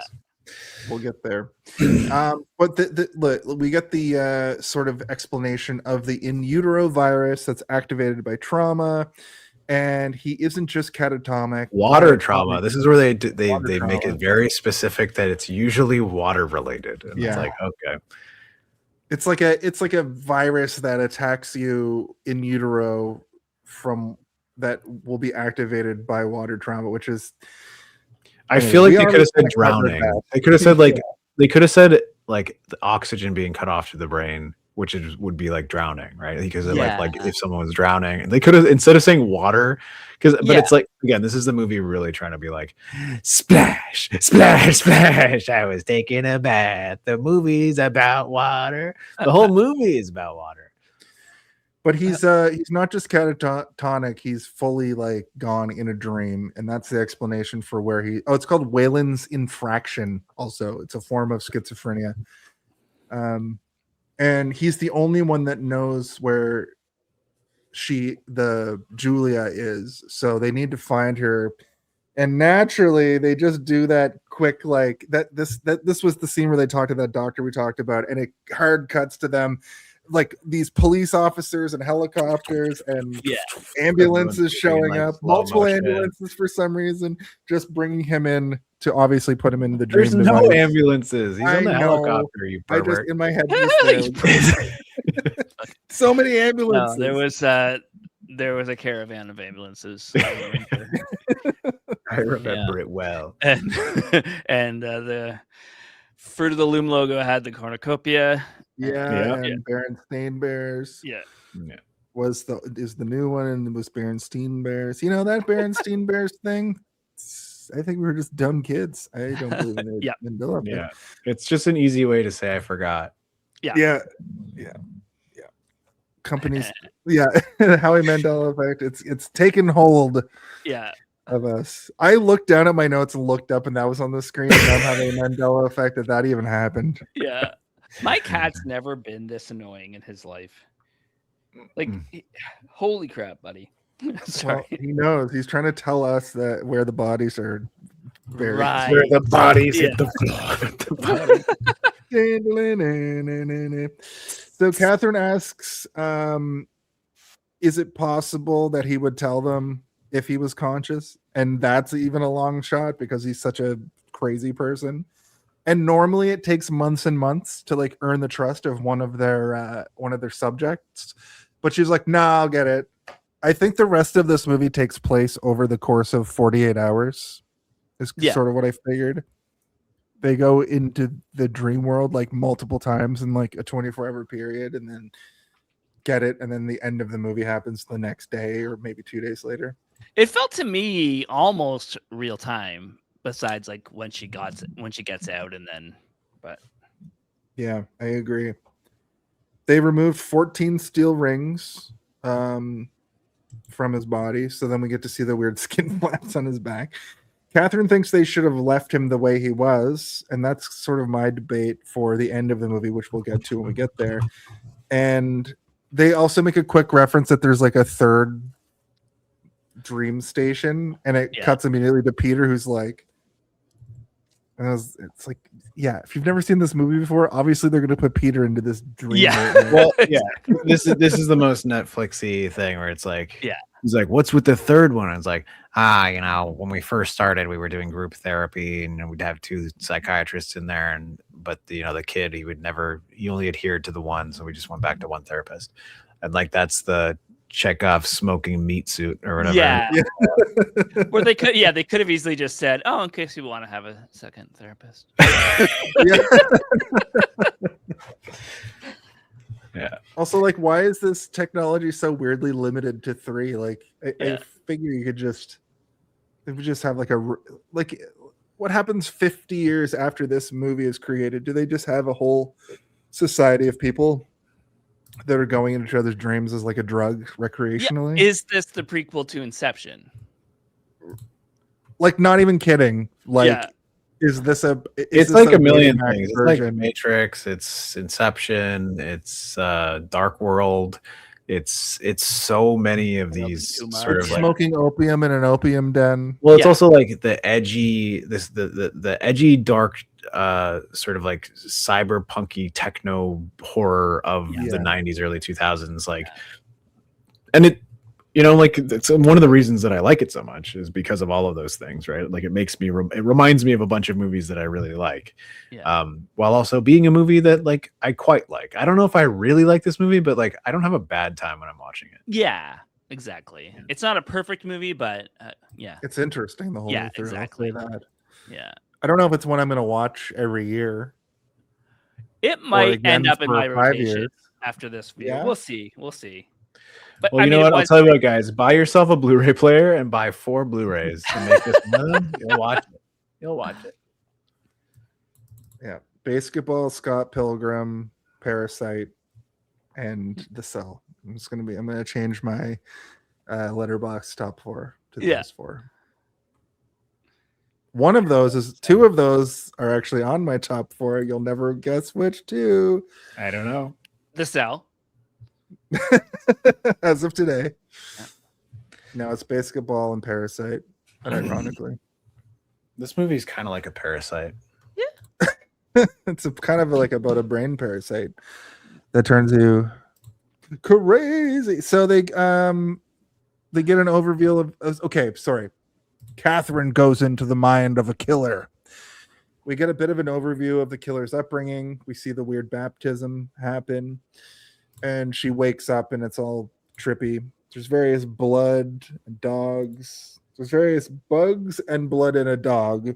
The dog is there's black. A ladybug, there's a grasshopper, and then there's a hound. It looks like a wolf or like a very sort of like northern pooch of some sort. Something that lives in the timberlands.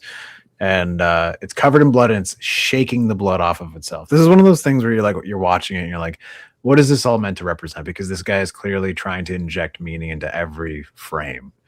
I mean, the ladybug being hit by blood and then flying off of the leaf. You're like, okay, so like the blood is disrupting the ladybug. And you're like, okay, I think I get it, movie. I think I know what you're trying to tell me. He hates women. He hates women. He does not like them. Yeah. Women are his playthings. Yeah. Me and Danny both went, oh no, when the ladybug's like, bing, bing. I'm like, oh no, that ladybug.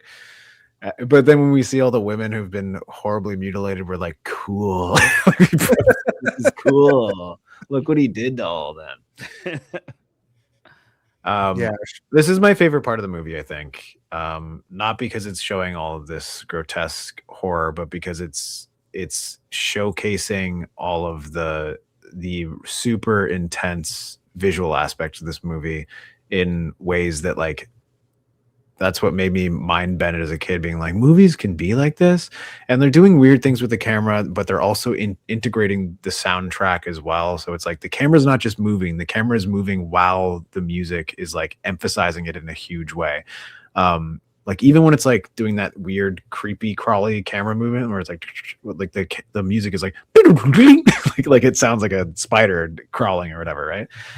And all of that kind of stuff is like, it just like elevates the the entire thing for me.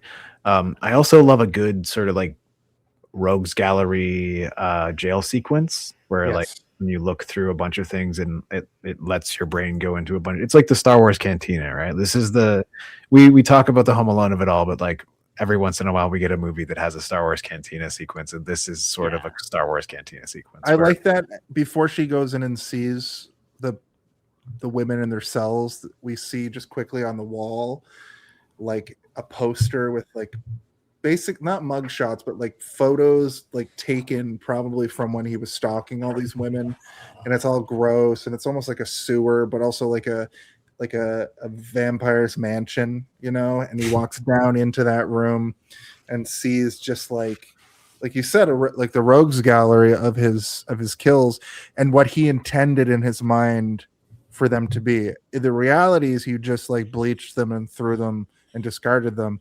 Yeah. But all of them have very specific things he's done to them. The way I looked at that was like, you know, when he's looking down at that one doll, when he's looking in the car that he's made, like he made the doll. That's the doll, right? Like that's the doll he made of her. He probably had one with like an anime doll head on it. That's why that one woman had like that sort of Sailor Moon looking face or whatever. He probably did something similar for each one of them and made their own doll. He's not literally turning them, like doing because it's very sort of like super stylized, right? Like everything, like it looks like an art installation. That's what it looks like in his head, but in reality, he just jerked off and threw her into a lake or whatever. Yeah, which is like, I was we also kind of skipped over it, but we talked about it earlier. We see the horse that's chopped up by the glass, which was a cool scene. One of the only like CGI moments of the whole movie, but we also meet the child version of him that's still in there somewhere. Oh, this is where I wanted to talk to you guys about like the dream stuff, right? Like when you have nightmares and how horrific they, especially when you're like a little kid, when you can't understand your dreaming and you're so frightened that you don't know what to do when you wake up, and like your parents are like, what's wrong? And you're trying to explain a dream that doesn't make any sense, and your parents are like, you're fucking nuts. Shut up, go back to sleep. Nothing you just said makes any sense to me, and I don't know how to calm you down because what you're saying to me doesn't make sense. Like I remember like screaming, my parents being like, and my friend was there from school and everything that he was saying was big, and they're like, loud? And I'm like, no, not loud, big. And my parents just didn't know what I was saying. And like, even if I was to try to explain it now, like big and loud are not the same thing. And then like, but even like the words that I had to describe things were so limited because I was a child that like I couldn't really get it out. But you know, when she's like, hey, and she's like waving, and it's almost this sort of like reverse yell where like the sound starts loud and then goes like sucks backwards to like the forward facing capability of the speaker or whatever you want to say it, and like it almost echoes in reverse. Like that kind of stuff is like super nightmarish to me. And like for me, so this is, I wanted to say this earlier when you guys were talking about your horrifying sleep stuff, and I'm like, I have a horrifying sleep thing. You guys want to hear about it? So like when I was a kid, I didn't realize until much later in life, until I was about like 22, that I had like what is called recurrent sleep paralysis, which is like a form of sleep paralysis, which most people have experienced sleep paralysis in their lives. It's, you know, you are lying there, your brain turns your body off, you can't move, and sometimes you hear or see things and you're trying to react to them, but you can't. So recurrent sleep paralysis is basically that, except in times of great stress, maybe over months, even years, you will have it every single night, and you will have it for up to an hour. Most people will get it for like 15 to 30 seconds. Like that's usually the extent of a sleep paralysis. But I would be lying there just like experiencing it for a full fucking hour, like hearing and seeing things. And the things that you hear and see, they don't make sense, but you try to like piece it together. And it got to a point where it was so bad that I basically would recognize when it was started to happen, and I would like mentally prepare myself, being like, calm down, cool it. All right, here comes the old lady, she's gonna sit on your chest and she's gonna fucking poke you in the chest for 45 minutes and drool on you and shit. No thank you. And it was like all very weird, scary stuff. I don't want to tell most of the stories on this podcast because we'll probably have to cut it out because it's too fucked. But yeah, it's not pleasant. There's a few TV shows that do a really good job of giving you an idea of what it's like, but I think, what was it? Is it Midnight Mass? No, not Midnight Mass. One of the guy, the guy who makes Midnight Mass, he made like a bunch of shows. One of the shows he had like a pretty Flaherty. Flatter, yeah, yes. Flatter me, yeah. Flaherty. Flatter me. One of the shows, there's a pretty good representation of sleep paralysis in that. And that's another one where it's like they've taken a thing and it's like, oh, it turns out it wasn't sleep paralysis. She was just actually being haunted by a ghost. Right. Like, oh, okay. Yeah. But a lot of this stuff in terms of, because for me, most of Mike Flanagan, yeah. Most of the hallucinations that I have, I don't have it. So again, it happens like at specific times in my life, and usually, so I can tell you exactly when it was. I was being horribly, relentlessly bullied when I was like between the age of maybe like 6 and 9, and I was having it a lot then. And then in high school, I was, dealing with stuff like girls and boys, and which one do I like? I don't know. And then you're like, anyway, so that happened. And then university, I was like super stressed out. So like those are the three big ones. And then I started to get it again in my like late 20s, and I haven't had it since. So I've been like pretty good. I get it every once in a while, but like it's not like big chunks of time where I have it every night.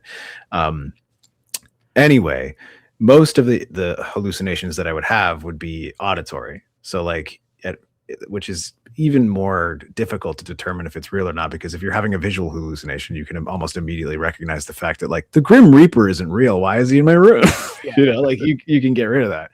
But I would have weird ones, right? Like I'd be sleeping, my parents' room is above mine, and I'd hear my dog Star Fox like moving around, and then you'd hear like shh, like someone grabbed him and moved him, because my parents used to like drag him and move him to his bed. But then I'd hear like shh, shh, shh, shh, like something was just like moving him like everywhere, and then he'd like drag across, and like you'd hear him screaming, like the dog like getting ripped around the room, and I'm like, ah, my dog, and you're like, oh wait, this has to be a dream, right? Like no one's dragging my dog around the floor all the way across to the other side of the room. Anyway, that's a tame one. Do you guys want to hear more? I could tell you a million. I have a lot of dreams where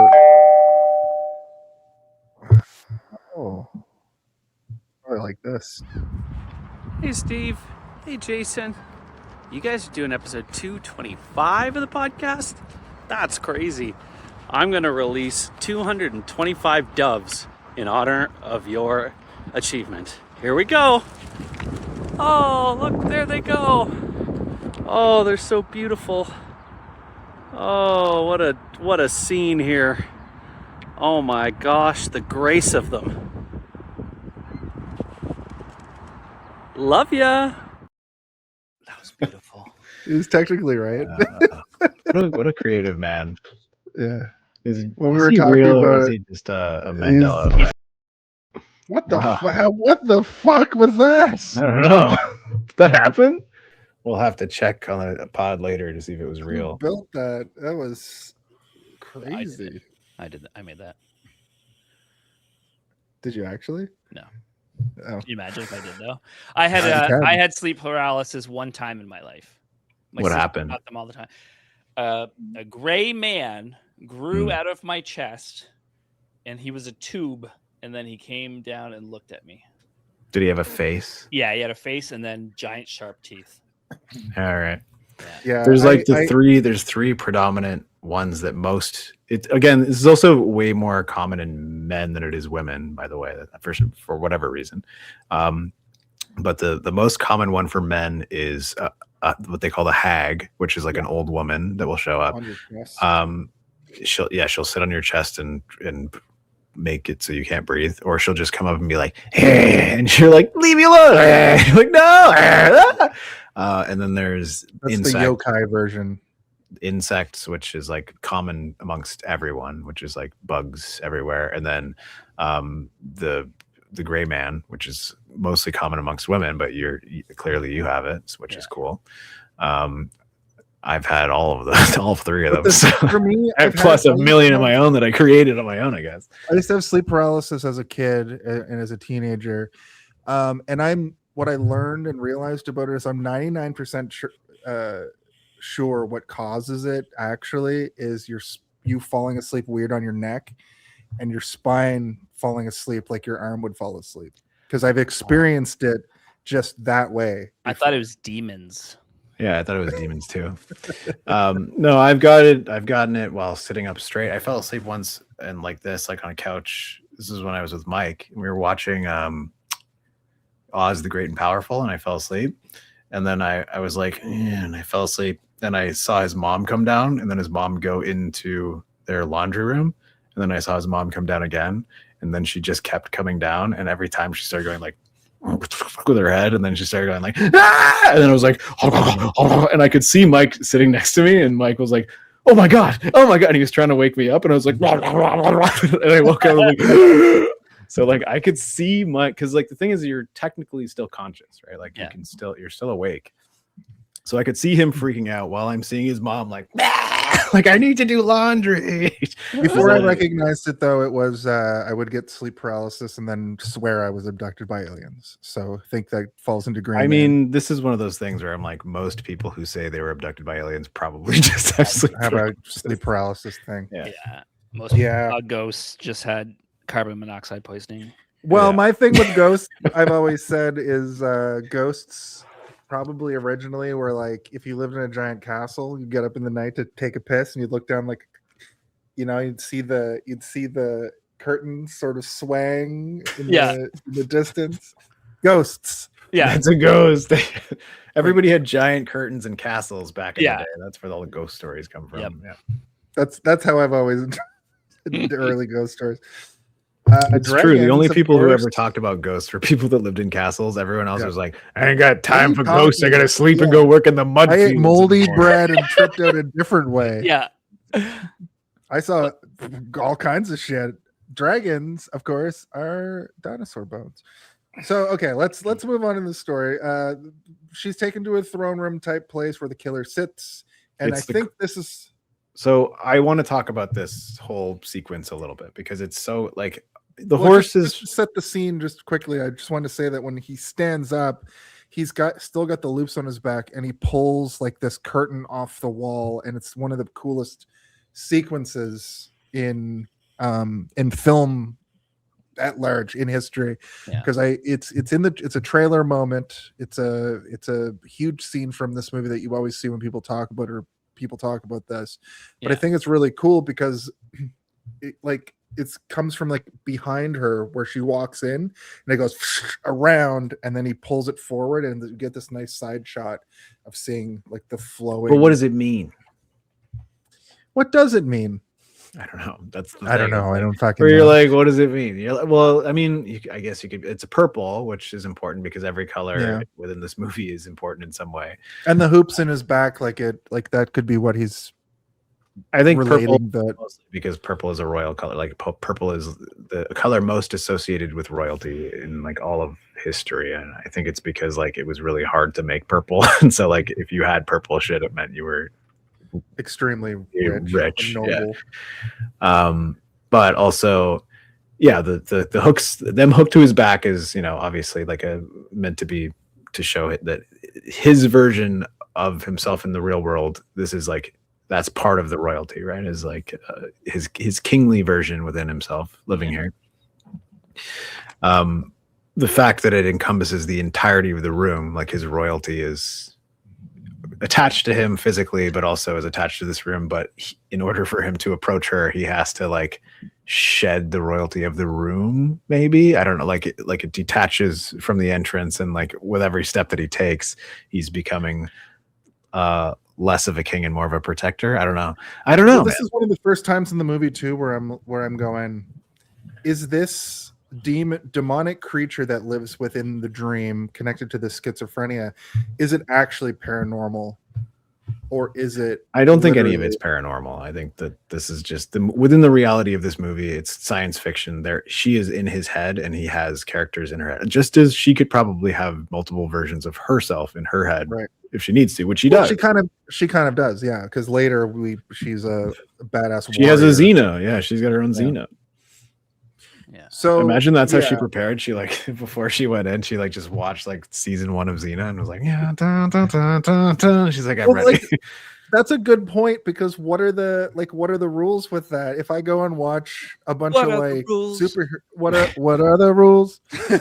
I understood the reference. What are the what happens if you just watch a bunch of stuff? Because we're clearly see her look at a It snow seems globe to me that the rules are, if you're in someone else's mind, they have far more control than you do, and if they're in your mind, you have far more control than they do. Okay. But it doesn't seem as though that they have absolutely no control, because he can still be hurt in his mind, you can still hurt him in his mind, and vice versa, because he gets pretty spooky in her head. He controls lighting at one point. He's like, I got control over the facility for a second. I'm gonna make In it that real case, spooky in here.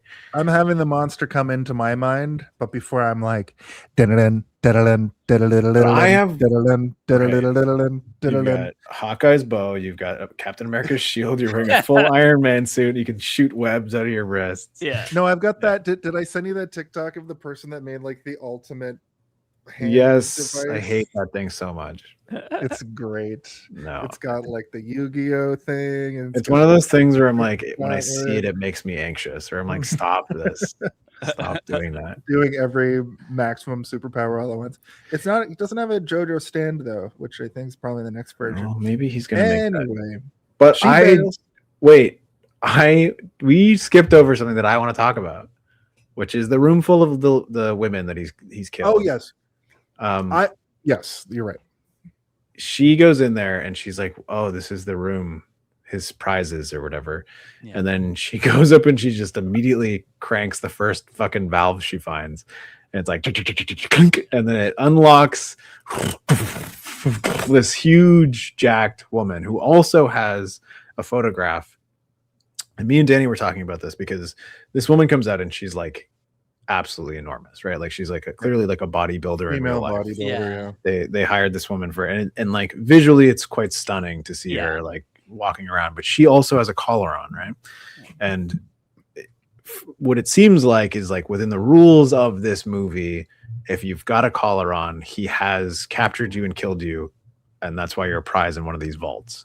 And she has one as well, which I'm like, wait, did he kill a bodybuilder? And then Danny was like, I guess. And then I'm like, or maybe what it is that like in his mind, one of the women that he tried to capture like actually just fucked him up, like beat the shit out of him. Yeah. And then he finally that's got why her. she's running rampant around his dream world. Like, No. That's why she's jacked, because like in his mind, she is like oh, huge and threatening because she like maybe she like punched him in the throat or something and like almost got away. Lasted maybe longer. like cracked him in the head with like a crowbar or something, like, and he almost died to her. And that's why like in his mind he sees her as this like huge jacked woman who never skips tit day. And you're like, well, look at and then now he's got her as like the protector, because like she escapes from her vault and she's got like a security system, right? Like where it's like she's locked into place, whereas the rest of them are like on display. This one's trapped, and she comes out and knocks her out. My favorite part in the whole movie, by the way, is like this weird sort of like the music and like how it's fading in and out to the imagery of like her picking her up, her walking down the hallway, and then going into this like palace chamber that's through again water. Frightening. Maybe that's why he lives in there. He thinks it'll protect him because it's the thing that created him. Right. Who knows? But it's so it looks like a concept painting that never made it into most movies. You know, it's like, you know, when like somebody makes a concept drawing for a video game, you're like, oh man, that's so cool. Why didn't they use that in the game? And then but like every sort of big, huge, long, wide shot in this movie looks like that to me. Yeah. Well, I feel like there was so many opportunities too, just to cut to something like that. Like he didn't, like if he had an idea, just put it in there. It doesn't really like you don't have to make a reason for her to go down a hall and see something. He'll just cut to it.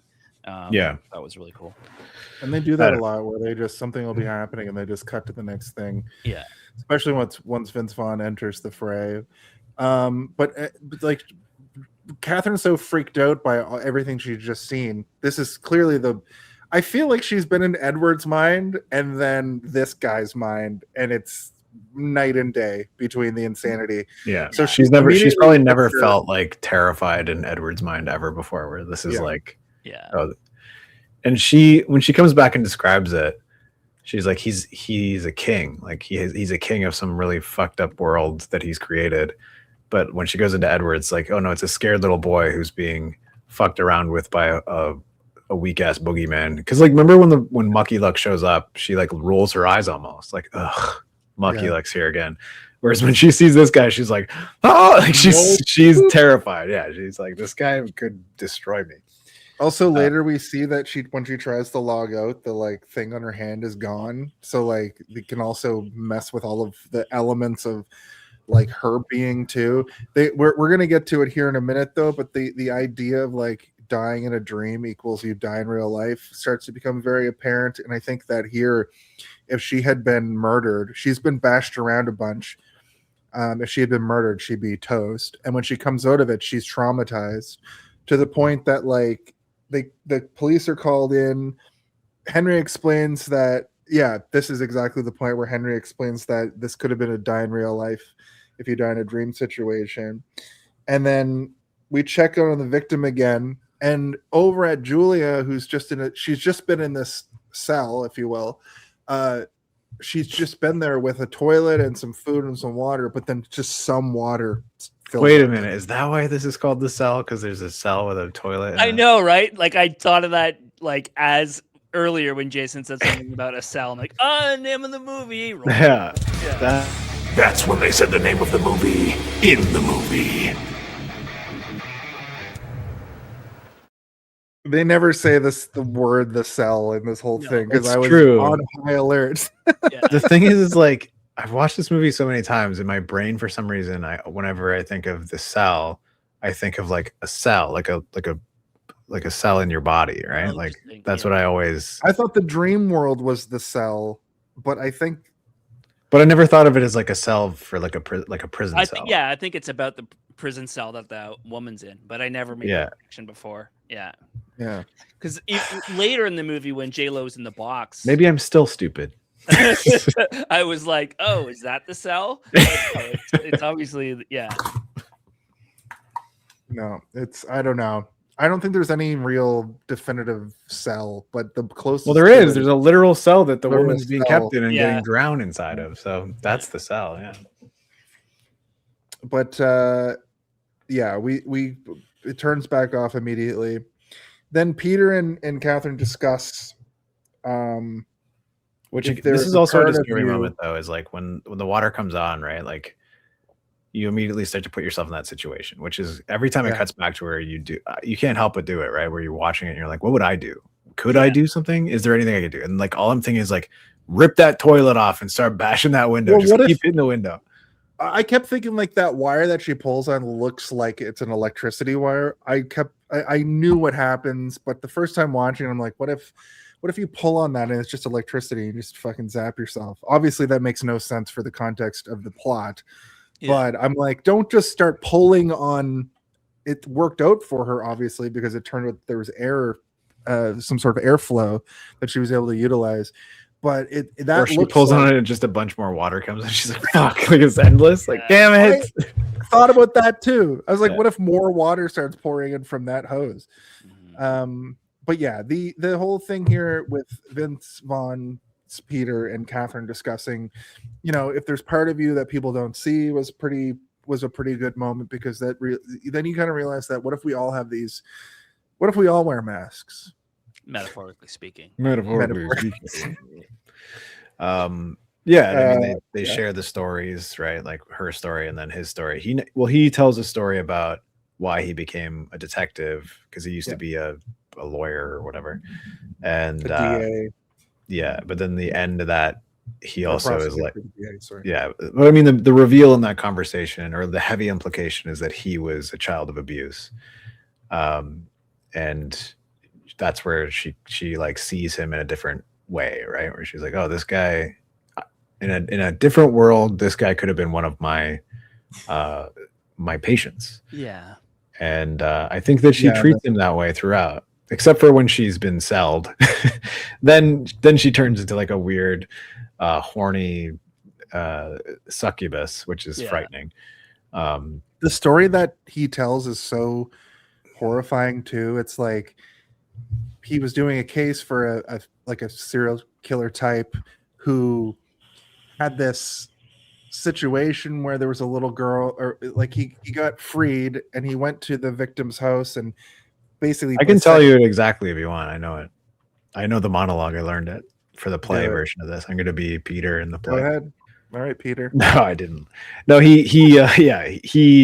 they arrested a guy who was a child molester. They put him in jail. He gets out early, and the very next day he goes back to the house of the girl that he molested, and the parents come home to find her and him on the couch. She's dead. She's been cut open from from chin to belly button, basically, and he's cut out her heart and put it into the freezer because he thought that his parents would want to keep the heart, or her parents would want to keep the heart.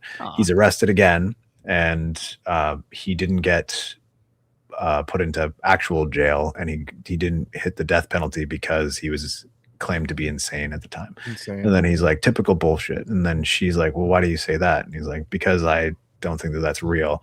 And she's like, it is real though. Like, people lose themselves. So you're getting a piece of both of them here, right? Where it's like, he doesn't believe that anybody could actually truly be that evil no matter what has happened to them in the past.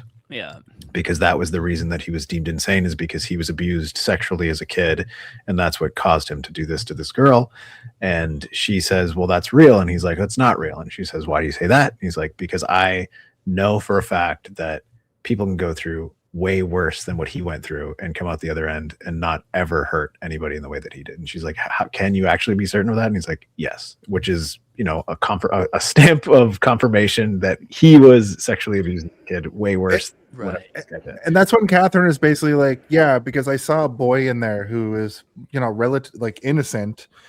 And it's possible that this boy, because of his innocence, can give up the information outside of the whole like nightmare boogeyman who keeps coming and trying that's to like beyond the character stuff. That's like beyond furthering the plot, which is like, what do we do next? We got to go for the boy, because he might be able to, he might have the information, which is cool and like an interesting way to look at it, because like all of these versions of him might be connected, and we know that there are at least 3 versions of him in there at this point, right?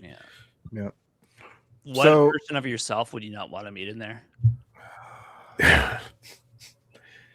Horny. Yeah. Oh, yeah. It's so fucking funny that you said that, Steve, because it's like, I think that I'm not that weird, but the visceral version of that area, that bodybuilder lady, let's just say, okay. Yeah. That's as far as I'll go with that conversation. Jason has a bodybuilder lady in his brain. That's him. Yeah. Hey, Jason, it's me, Jacked Jason. Never skip tit day. Honk, honk. Never skip tit day. Oh, that has to be, you have to clip that for social media. I will.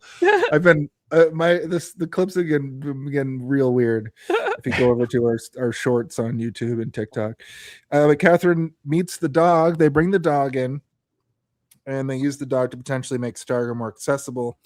So she's like, I'm going back in now that we have sort of the dog in the room licking the hand of Starger.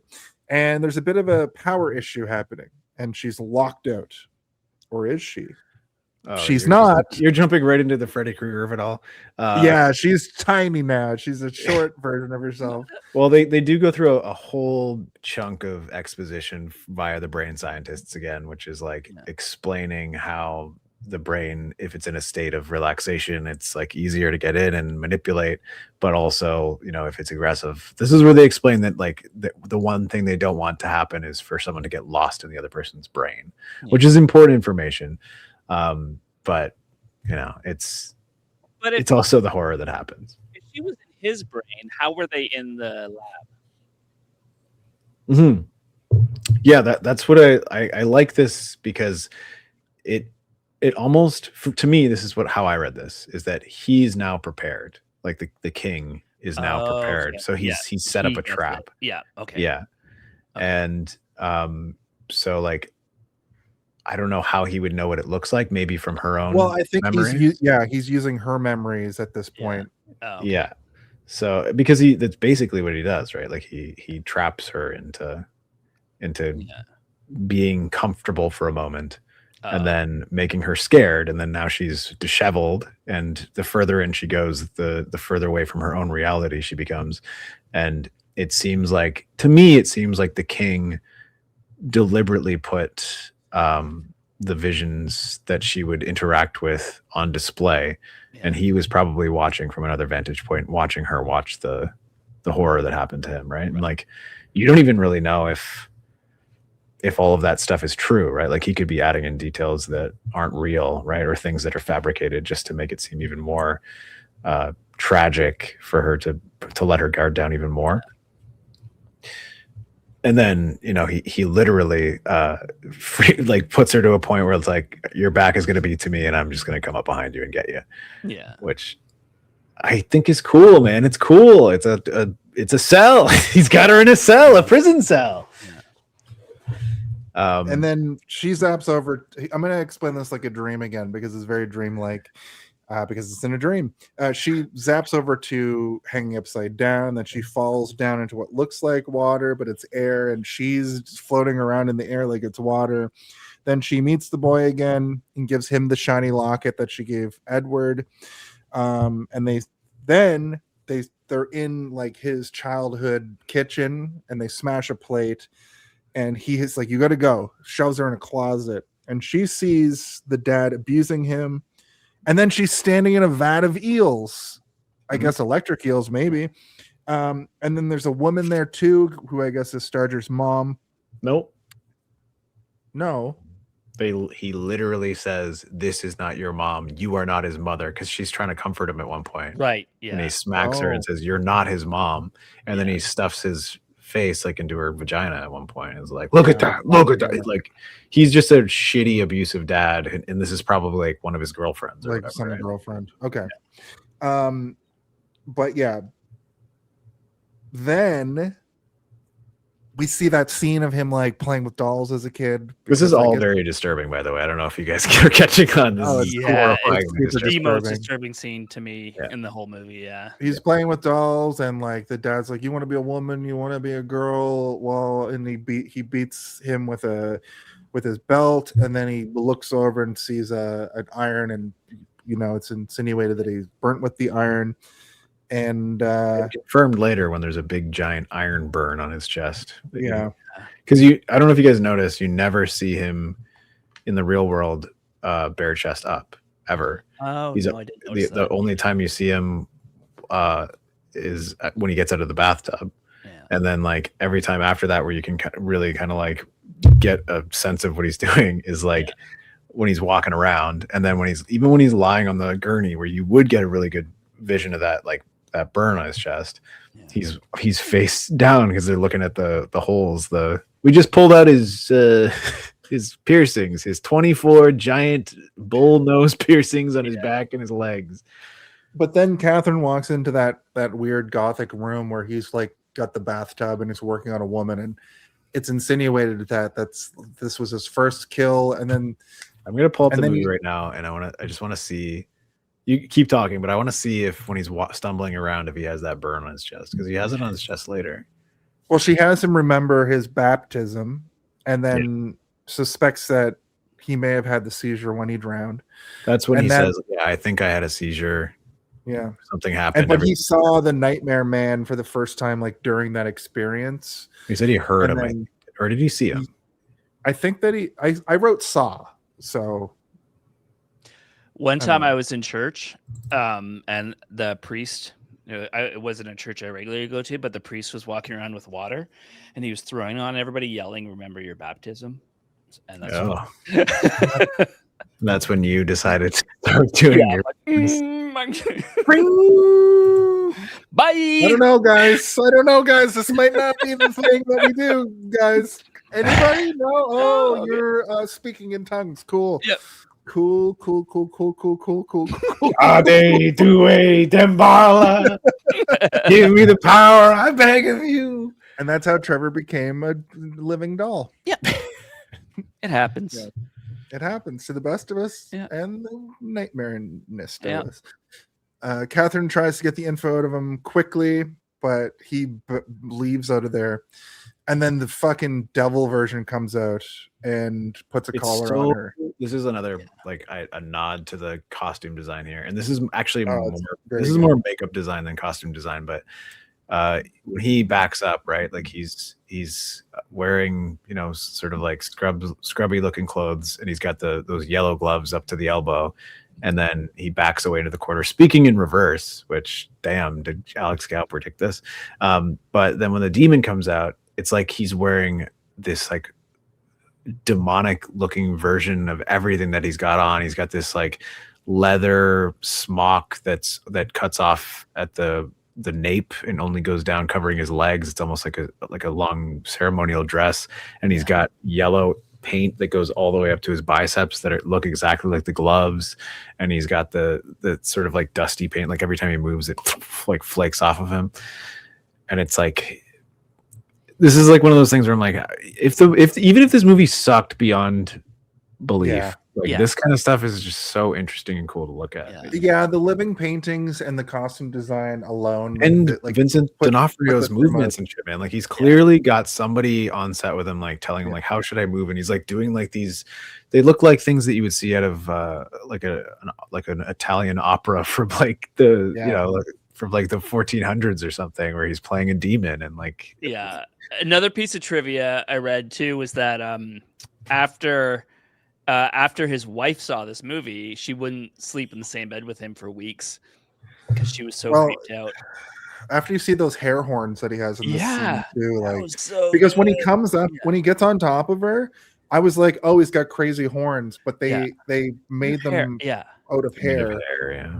Yeah, it's crazy. And Vincent, like, this cannot be stressed enough. Vincent D'Onofrio is an amazing actor. Yeah. But he put so much of his own ability into this movie that I'm kind of afraid of that guy. And, you know, I was already afraid of him as like Kingpin, which is pretty innocuous as a villain. Even Men in Black, like, Full Metal Jacket, you know, like that's crazy. Yeah. It's a crazy performance that you and like, you know, this is one of those things where like it elevates him from when I was a kid, right? Like I was like, I don't really like Denzel Washington because he's always the same in every movie. And now I'm an adult and I'm like, oh, Denzel Washington is like one of the best actors who ever lived. All the time. And it doesn't matter that he's like, he plays similar characters, or at least his acting style is similar and everything. It's like he's giving you the emotion, the raw emotion of a person that feels real. He's real. But when I was a kid, this is what I was like, now this is an actor, or like a man that can disappear into a role and like you don't even realize that you're watching the guy from Men in Black or the guy from Jurassic World. The difference is that it's character actor versus like dramatic, like Shakespearean actor. I think is kind of the difference. Where like I think Gary Oldman is more like a Vincent D'Onofrio, where they can disappear into a character. Where Denzel Washington, on paper, seems like he's playing the same role every time, but he's playing a very specific, real, like theater style role when he does it. He's not really doing character acting. That's how I've kind of seen the difference between the two. That's like literally what I just said. But okay, conversation. Mike Keldon says Tom Hanks plays the same. Tom Hanks plays himself in every movie. Tom Hanks is a pretty good actor. I work for FedEx and I've got to go to the island.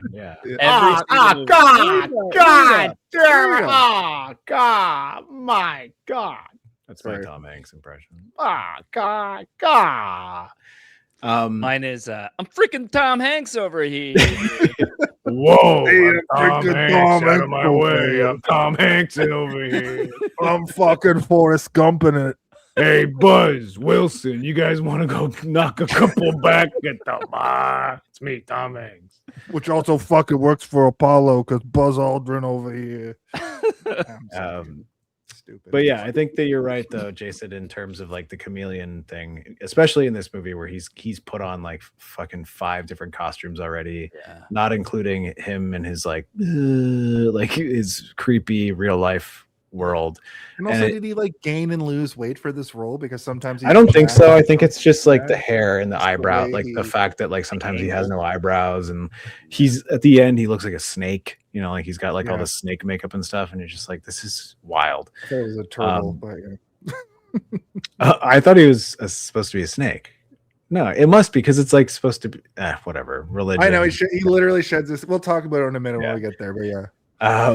But this, we're not there yet. Sorry, I keep looking at the picture that I have, and I'm like, this part. I'm like, we're not at that part yet. But this is my favorite part of the movie.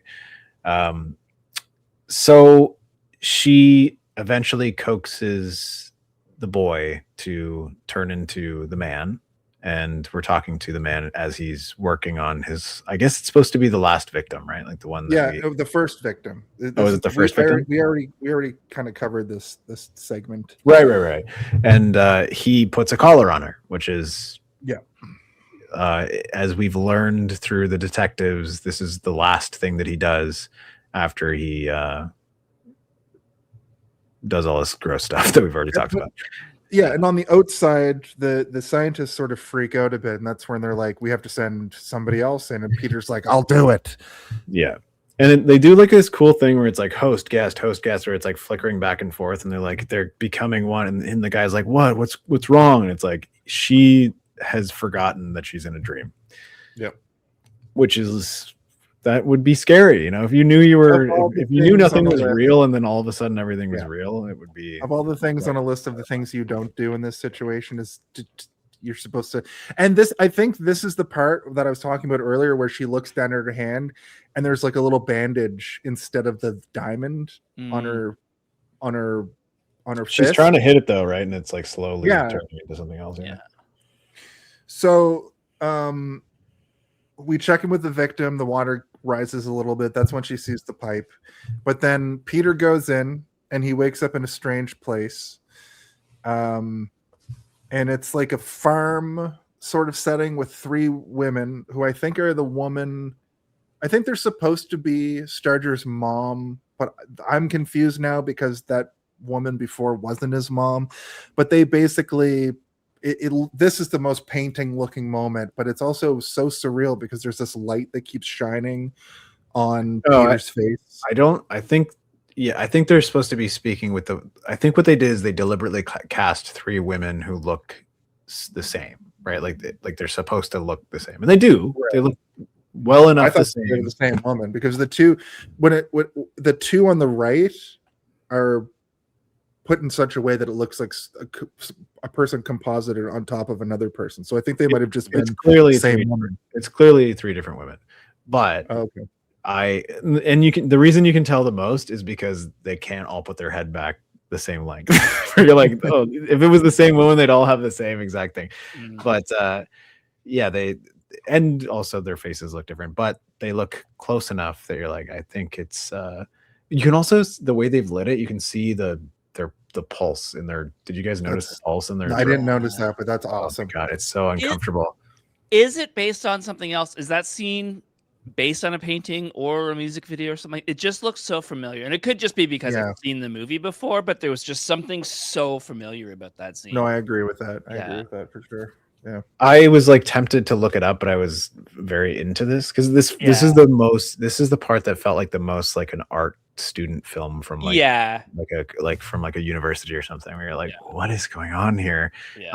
And it's everything about it, the fact that he's in a tiny puddle and that you can tell the set doesn't go that far, and then the set beyond it looks like it might be just like a projected light effect or a painting combined with that. And then the fact that like they're flashing a flashlight in Vince Vaughn's face, like everything about it felt like an art film from like a graduate dissertation, you know. It's like, this is my film. But I like it though. This is the bad thing, is I watched this movie twice, and the first time we watched it, while the women were like, my son, you have to find my son. And then the other one is like, my boy, who gives a shit about my boy? And the third one was like, my son's a demon or whatever. Yeah. I couldn't track what they were, all three of them were saying either time I watched it. Both because Danny was talking while it was happening the first time. And then the second time I just couldn't do it because they were overlapping what they were saying. Like, this is deliberately meant to be confusing. Yeah. And so I didn't look it up on purpose, but like it seemed to be to me is it's supposed to be the same woman, and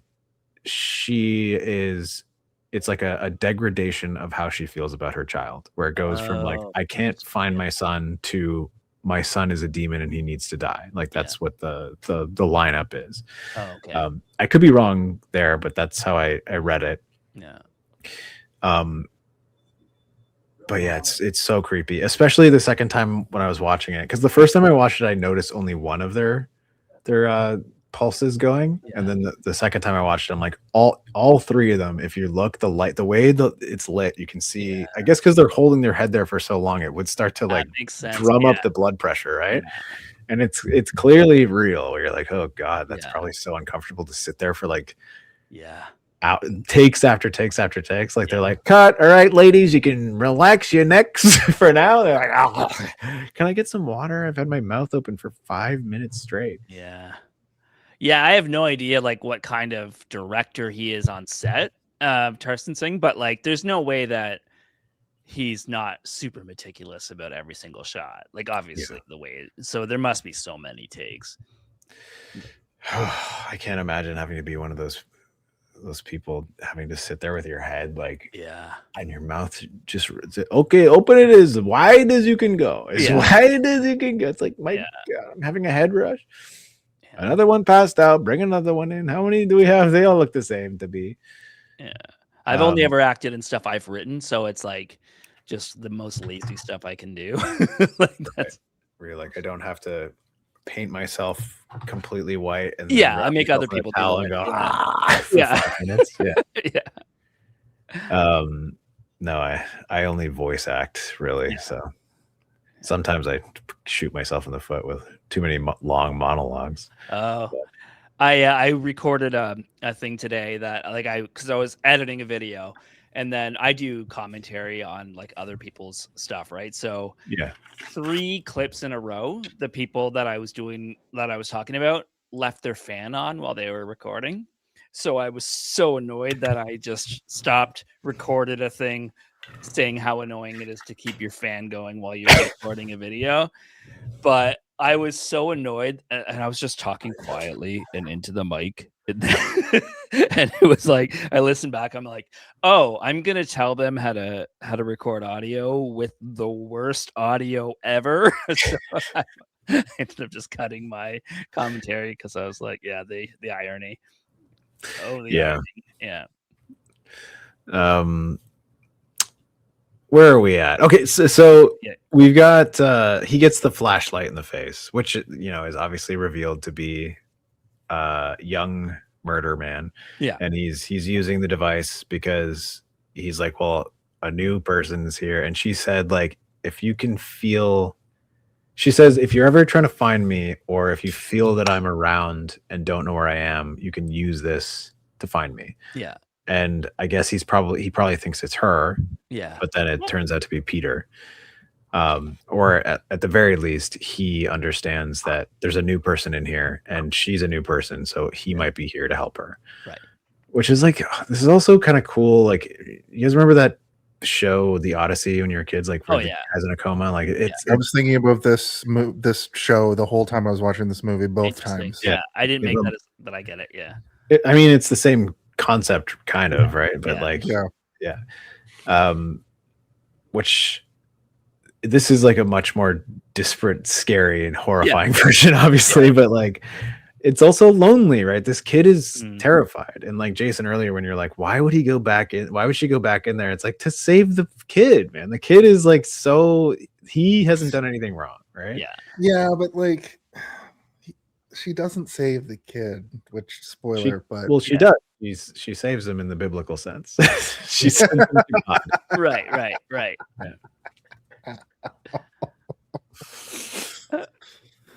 That's why she's married. So he follows young what's his name? Clip Clap. What's his name? Starger? Clark? Peter? No, Peter is the one who's following. He follows Skarsgård. I always Short forget. scarred. I'm really bad at names, guys. We've learned this in the podcast after doing it over 5 years. My thing is, because I'm super tired right now, whenever I'm tired, every single name I've ever known is gone. Like it's the first thing I lose. His name is Carl. Let's just call him Carl. Sarger. Let's call him young Rudolph Carl. Skarsgård. Carl, yeah. Let's call him Rudolph.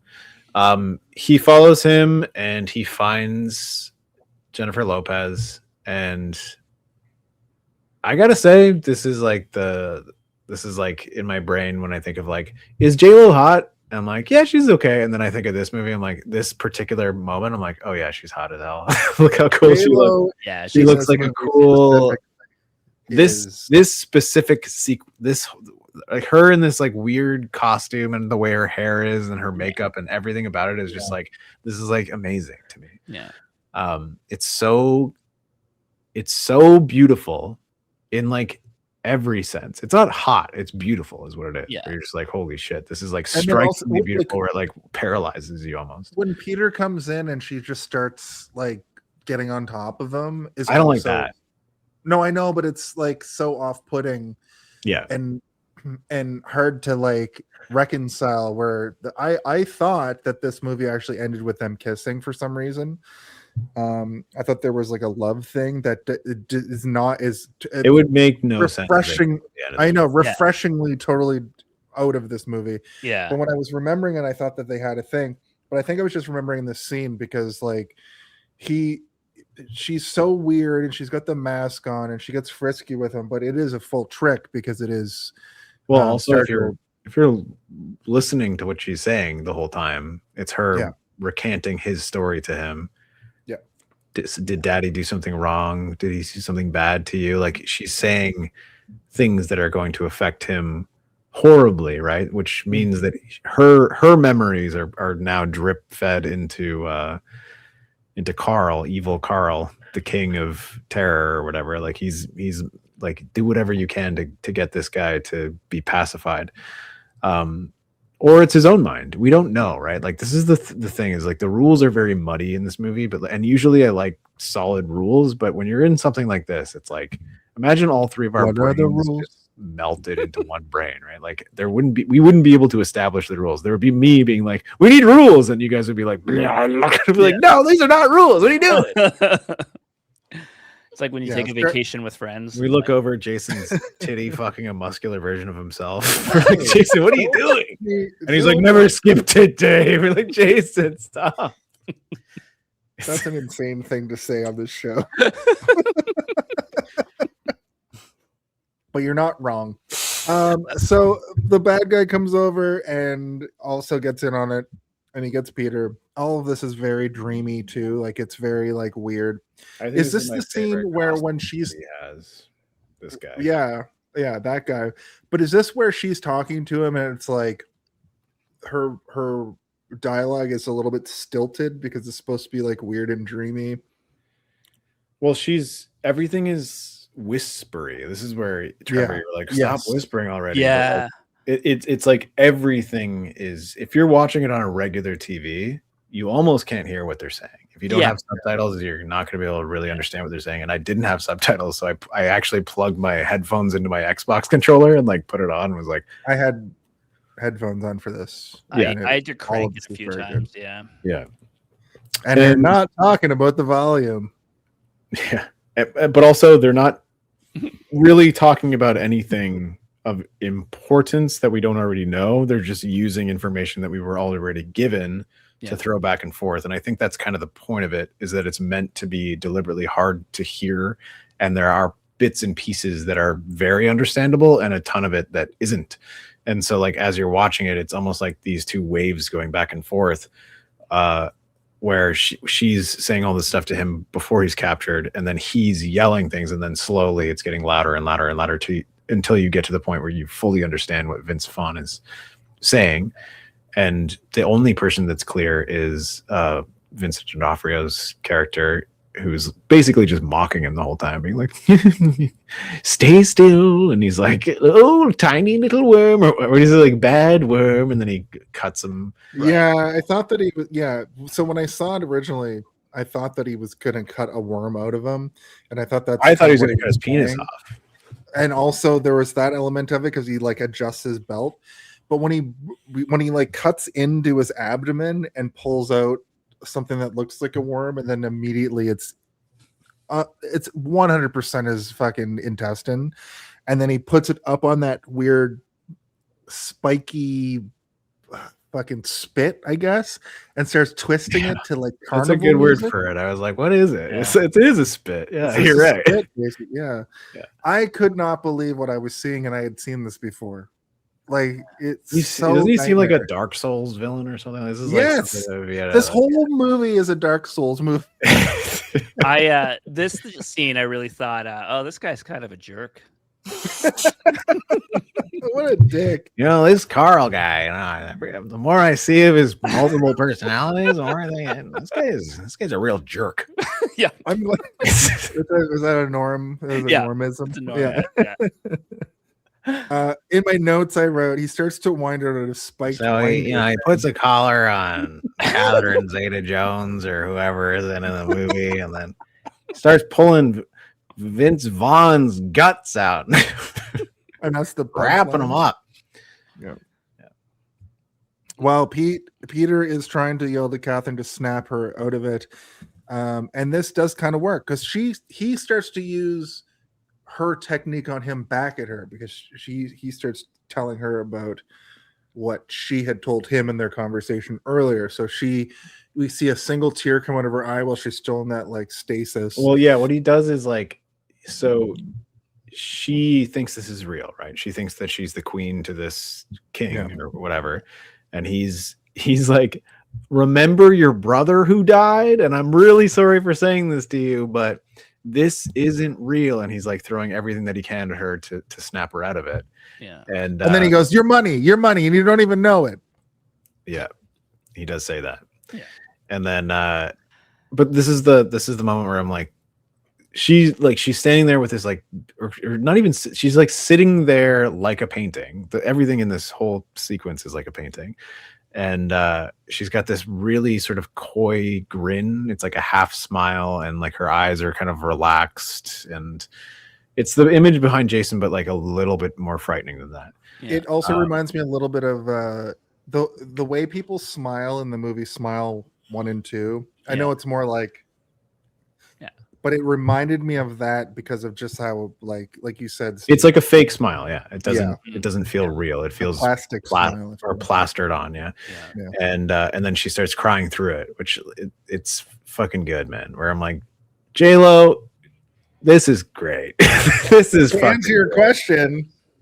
Yes. The answer is yes. If anything, just for this one moment in the whole movie, like, I'm sure other people could do this just as well, but like she does it in such a frozen, interesting way that I'm like, yeah, I can't picture anyone else doing it this well. And it works. And she It does. grabs like a weird stabber device. I don't even know what the fuck it is, and stabs him. Yeah, he's got like a table full of like knives and scissors, and then these little weird dildos that are sharp. Dildo stabber, I think is the best way to put it. You stabbed me with my own dildo. Yeah, if I was looking it up on Amazon, that's what I would type in. A dildo stabber? Yeah. Do you get stabbed by the dildo, or does the dildo whatever you want, Or buddy? does the dildo Whatever stab you you? Yeah. Hey So Siri, order 15 sharp dildos. Make sure sharp on both ends, please. Ordering 15 dildo stabbers on sharp on both ends. They teleport to a new place. They're back in a weird sort of sewer style configuration, and the kid version of the bad guy is there. Interesting that he has the wound on his back. When she gives him a hug, she gets blood on her hands. And Well, watching this twice in 1 week, he is limping around and he's holding the shoulder, and you're like, oh, he got injured. He did get injured. This is crazy, because I didn't notice it until it was the back later as well. Oh yeah. But when he's the whole time he's holding, like, he's like, I just got stabbed, guys. you guys are my friends. You just stabbed me. And then also Peter, this whole room is like his version of the cell in his mind, which is cool as fuck too. where he's like, he imagines them like enjoying their time, like as like a weird mermaid or whatever. Right, And then there's also like this sort of floating cube next to it that it represents all the televisions that he watches it on. Yeah. It's pretty cool, man. Yeah.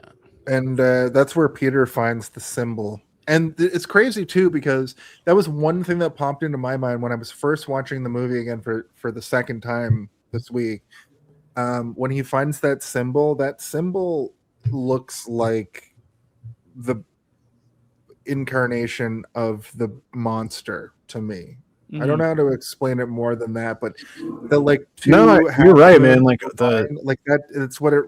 All of this reminds me of that. Well, symbol. all of his costumery, like throughout, like looks like it's all flared and like and sharp and weird like that, right? Like it looks like what it looks like to me is like an orchid kind of opening, right? Okay, yeah. But like all of his clothes look like flowers blooming, and it like. Absolutely. And like in his mind, that's not a symbol of a, an industrial company. In his mind, that's like his symbol, right? His murder symbol. Yeah. But another one of the coolest scenes in this movie is how he reappears here too. Is like he's just you look over at the wall and you see like a figure that's clearly like humanoid, but the way that he bends backwards and then like turns right side up, almost something out of like Wizard of Oz almost. Yeah. And then he starts pursuing them again, and he grabs the kid. This is what I mean, where like every movement that he makes when he's in his king form is like outside of the first one when he comes down the stairs, which is like super like Shredder from Teenage Mutant Ninja Turtles or something, where you're like, wow, this is crazy. It's always like an interpretive dance. Like he's in the middle of a dance, or he's finishing a dance, or he's about to start a dance. Like everything he does is like flared with something wild. Yeah. And it makes every time he's on screen, it makes it way more interesting. Even when he's doing his like cutting and stuff, he's like, and he's like moving around in weird, interesting way. He's never making his hand do nothing boring, right? Like he's always doing something interesting. It's so good. Is this Vincent D'Onofrio's best role? I don't know. He's just so good in everything he does. I think he's just great. A great one of the greatest actors to ever do it. Sort of. Yeah.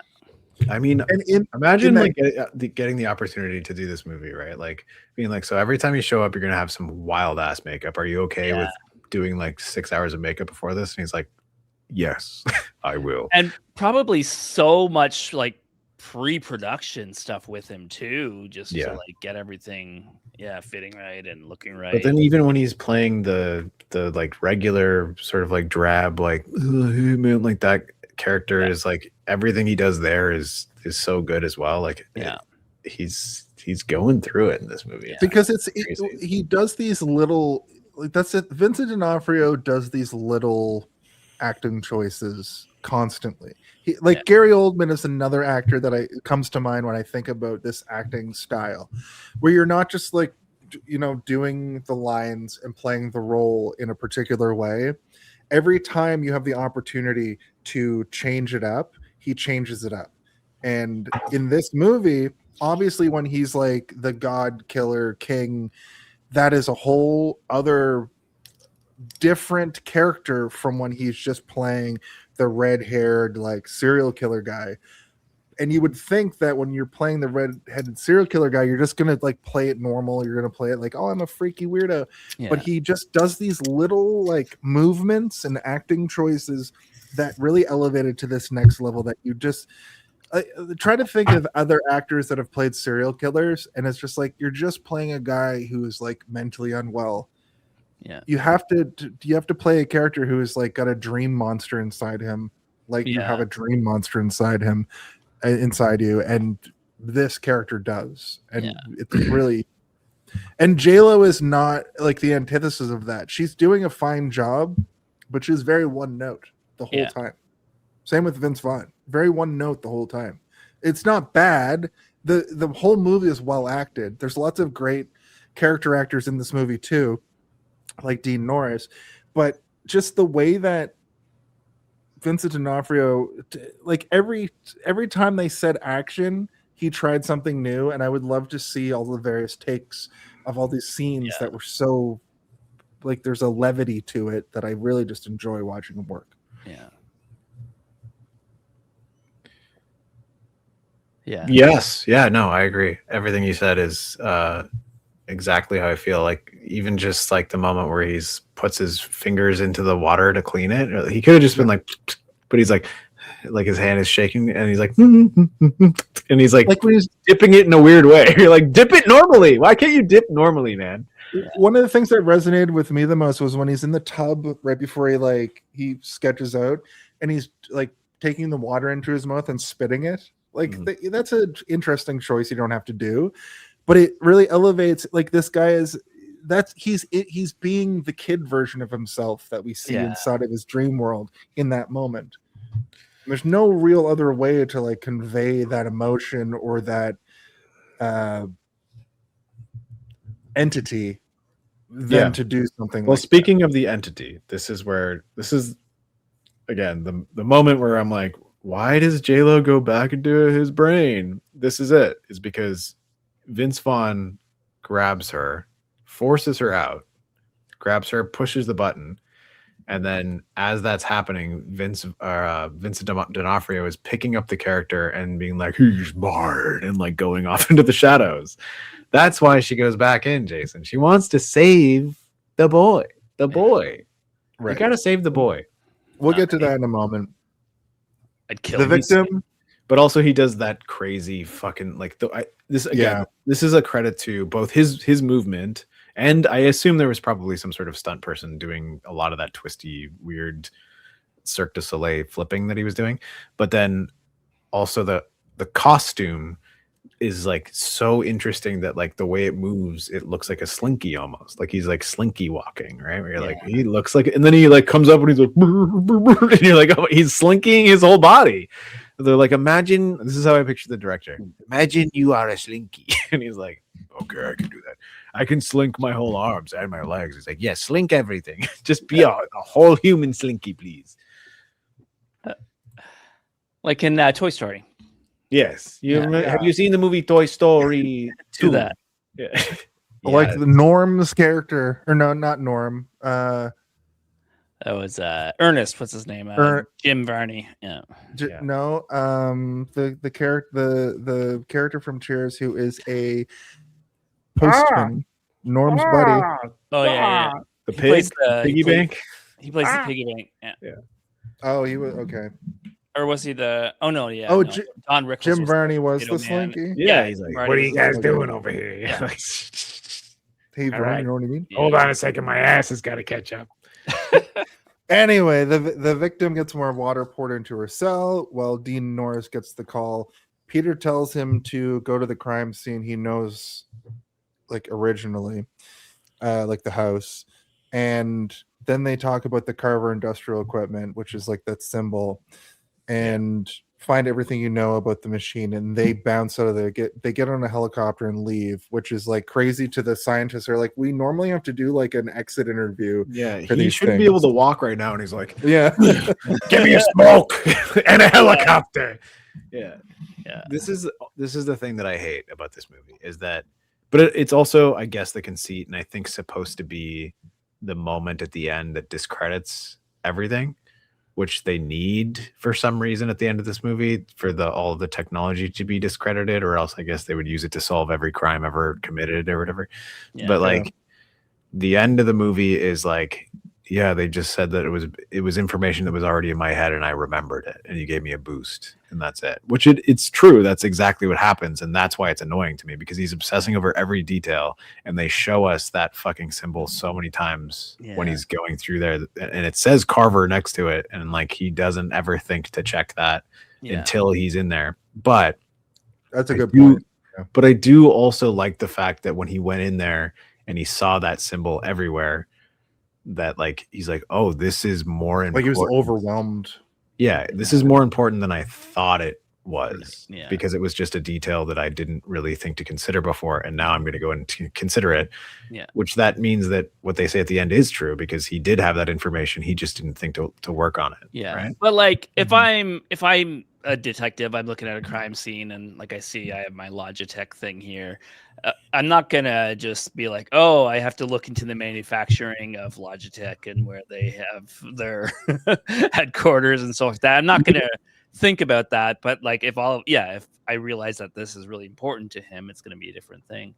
Yeah, but I mean, if you went into a murderer's basement and they had a Logitech camera that was from, like the last 4 years or something, and you could recognize that, you might be like, we might be able to figure out when he bought this and where he bought this. So exactly. let's do that. Into it. That's the whole conceit of their FBI skills in this movie is like we have to find one thing so we can relate it back to another. Yeah. Like when I play video games where you're meant to be like a crime solver, like everything I look at, are we able to look into this? It's like, no. I'm like, all right, well then I'll forget about it. Yeah. But like if I was going into a crime scene, I'd be like, what about Robitussin? He's got Robitussin here. Can we check who bought Robitussin? Yeah. I thought in the dream world there was a serious lack of yellow spray paint to indicate where I could climb. I think true. That was an oversight. Except in this scene where there's too much yellow spray paint. Like I don't know where to go because there's too much yellow spray paint. So I like this next sequence because Catherine like locks all the doors down and starts messing with like the chemicals that go into the dream sequences. Yeah. And it turns out that she's gonna reverse the loop. And meanwhile, Peter just fucking flies on a helicopter to the crime scene. Yeah. Catherine puts herself back into the dream and changes the codes. She's gonna reverse the feeds or reverse the loop, and then bring him, Starger, into her mind. Before she does that, of course, she looks at a snow globe and the picture of Mary, which I thought was right. She's like, I'm going to combine these two things. Yeah, the snow never really comes into it. I thought of that as the crossing the streams moment, where like earlier, say you can't do this thing, and then at the end, it's the only way to do it. Oh my God, this is Ghostbusters. Yeah. Diddling ding, Ernie Hudson shows up. Like, I'm here to also get in. He like he puts on a meat suit. Yeah. Like Winston. That suit's too small for you, Winston. It's like, I don't care. So inside the dream, Catherine is in the snow globe that she is now imagined, and she's also looking like Mary. And she gets a up close and personal with Starger, who talks about a bird that was injured. Also, I want to talk about, before we get to that, the way that this is framed is the coolest thing I've ever seen in a movie, I think, where there's this layer on the outside of the shot that is like flowers. So she's framed like a painting that's like her coming up from kind of the corner, and there's these flowers. And as he's explaining this story about like when he was a kid, he found a bird and he wanted to protect the bird because it had a broken leg, and he was afraid that if his dad found the bird in this room that he was trying to protect, then the dad might do something crazy to it. But also he continues to explain that I had murdered the bird under some water. I drowned it to save the bird. As he's explaining this, the flowers in the foreground start to like disintegrate as he's telling the story. I think this is one of the most effective scenes in film I may have ever seen to make you feel just what she's feeling about realizing that she's trying to like save this guy, but he's showing his whole hand that he is. I thought you were going to say ass.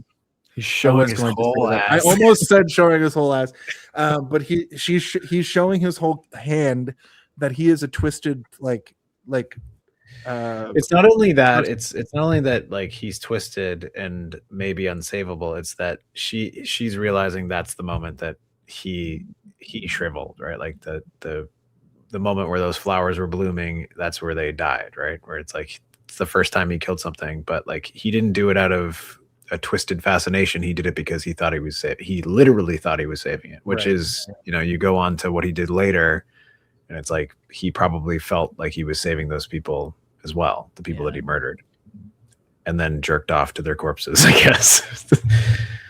And then like the kid is there too, and it's covered in bugs. So there's that thread. Mm-hmm.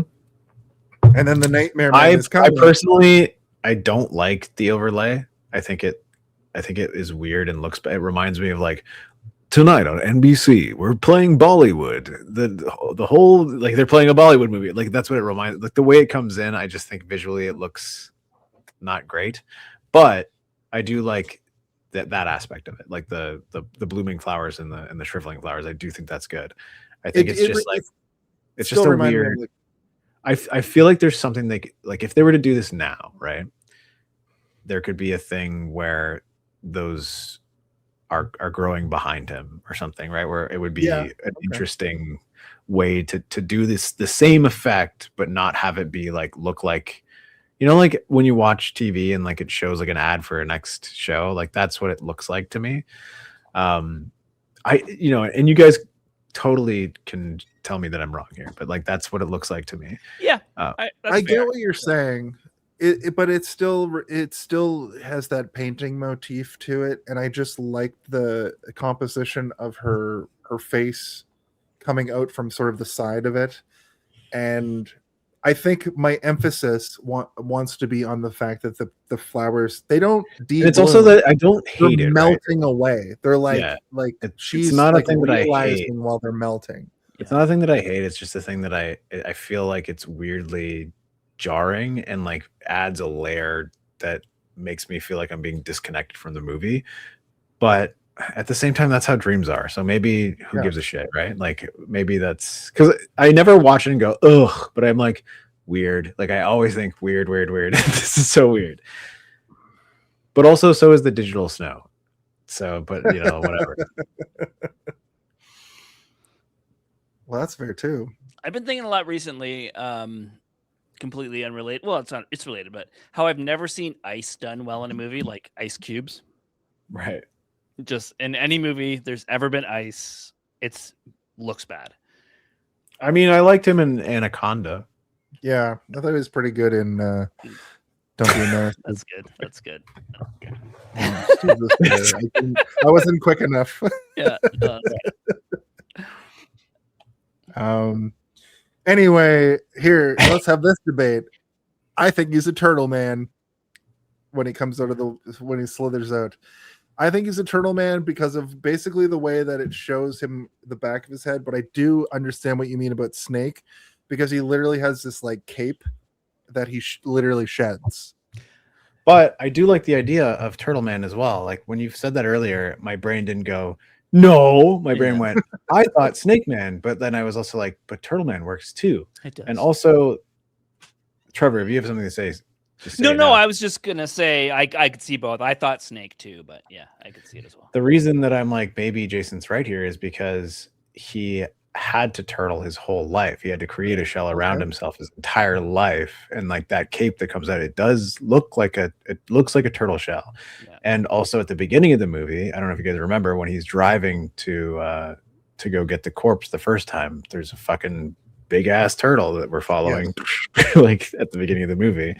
So maybe that's correct. Maybe that is like the shell, and like he's just the most dangerous fucking turtle we've ever seen in our lives. Because an easy thing to do would to give him snake context, right? If we want to make him a snake, but turtles don't have those eyes, and neither does he. So I almost feel like snake would be too easy for the metaphor. Turtle. It's also hard to make somebody look like a turtle without making them look stupid, right? So like without making them look like a goddamn Goomba, which he straddles the line of Goomba. Kind of just like a Goomba. Well, they did it well in what's that movie where he's not turtle enough for his turtle club? Master of Disguise. Yeah, Master of Disguise. Turtle.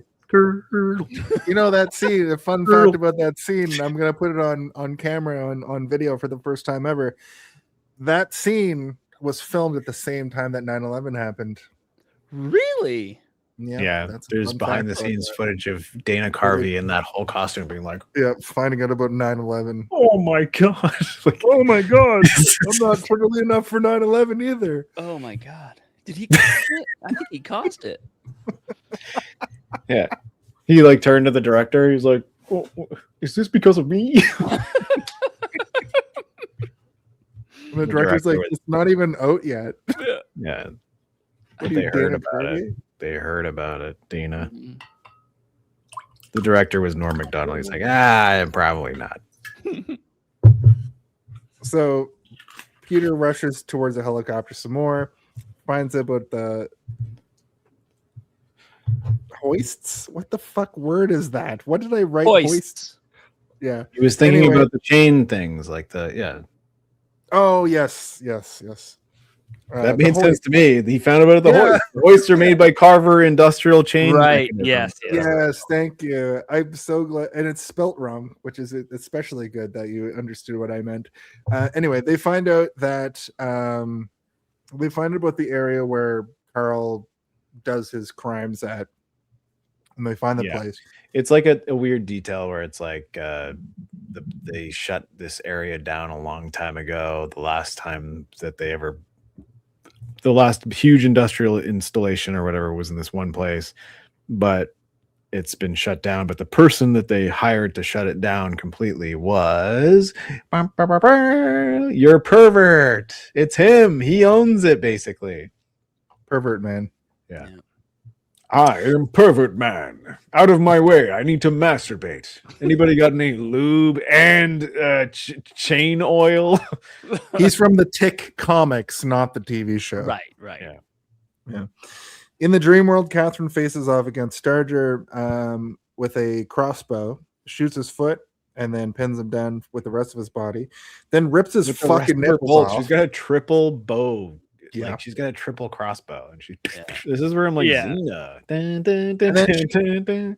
She has him nailed to the floor with crossbow bolts, and then beats the fucking I've never seen like punches thrown in such a way. I thought this was awesome. All on a Bollywood set. This is what I love about this set too. It reminds me of like that sort of like early 90s like a Vietnamese sitcom or something. Like, like have you ever seen those like every once in a while it would play on like daytime TV.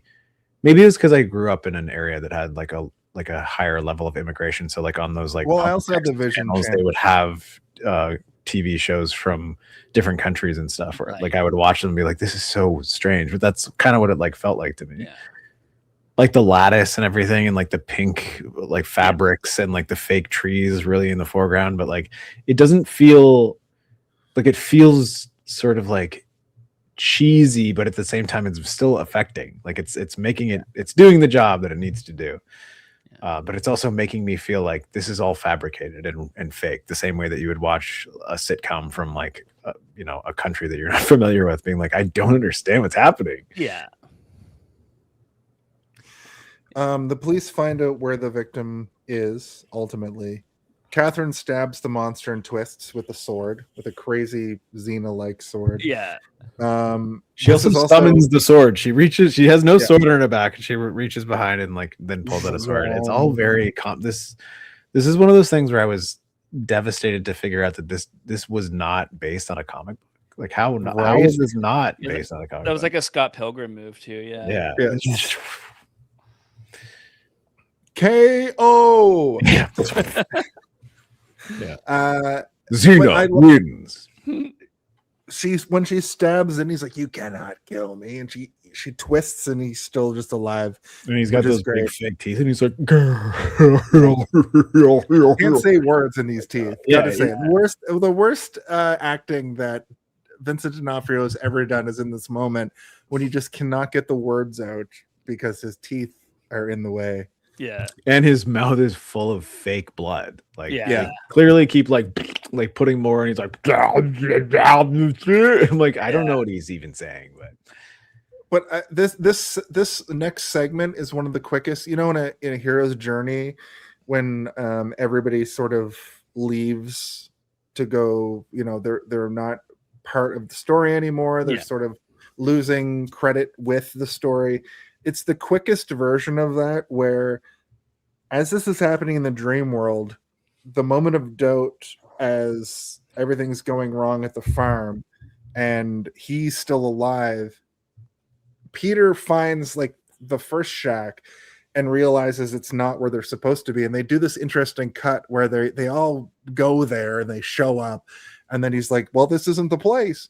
And he walks over and finds just like a generator on the ground, and then he hears it starts activating. because like I think because the water's reached the level, so it needs to start like spewing the excess water out. Like, Right. and he's like, "What the heck? If this place is inactive, then why is there an activated generator over here? I gotta figure out where this goes to." And then immediately after us all having that doubt, like this was 60 seconds, and we go right back to the plot of him finding the hatch. He goes down into the hatch.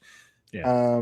The guy's dead in the dream, and it's one of those things where like it's clipping back and forth between his death and him finding the girl. So it's like he's dying, the girl's dying.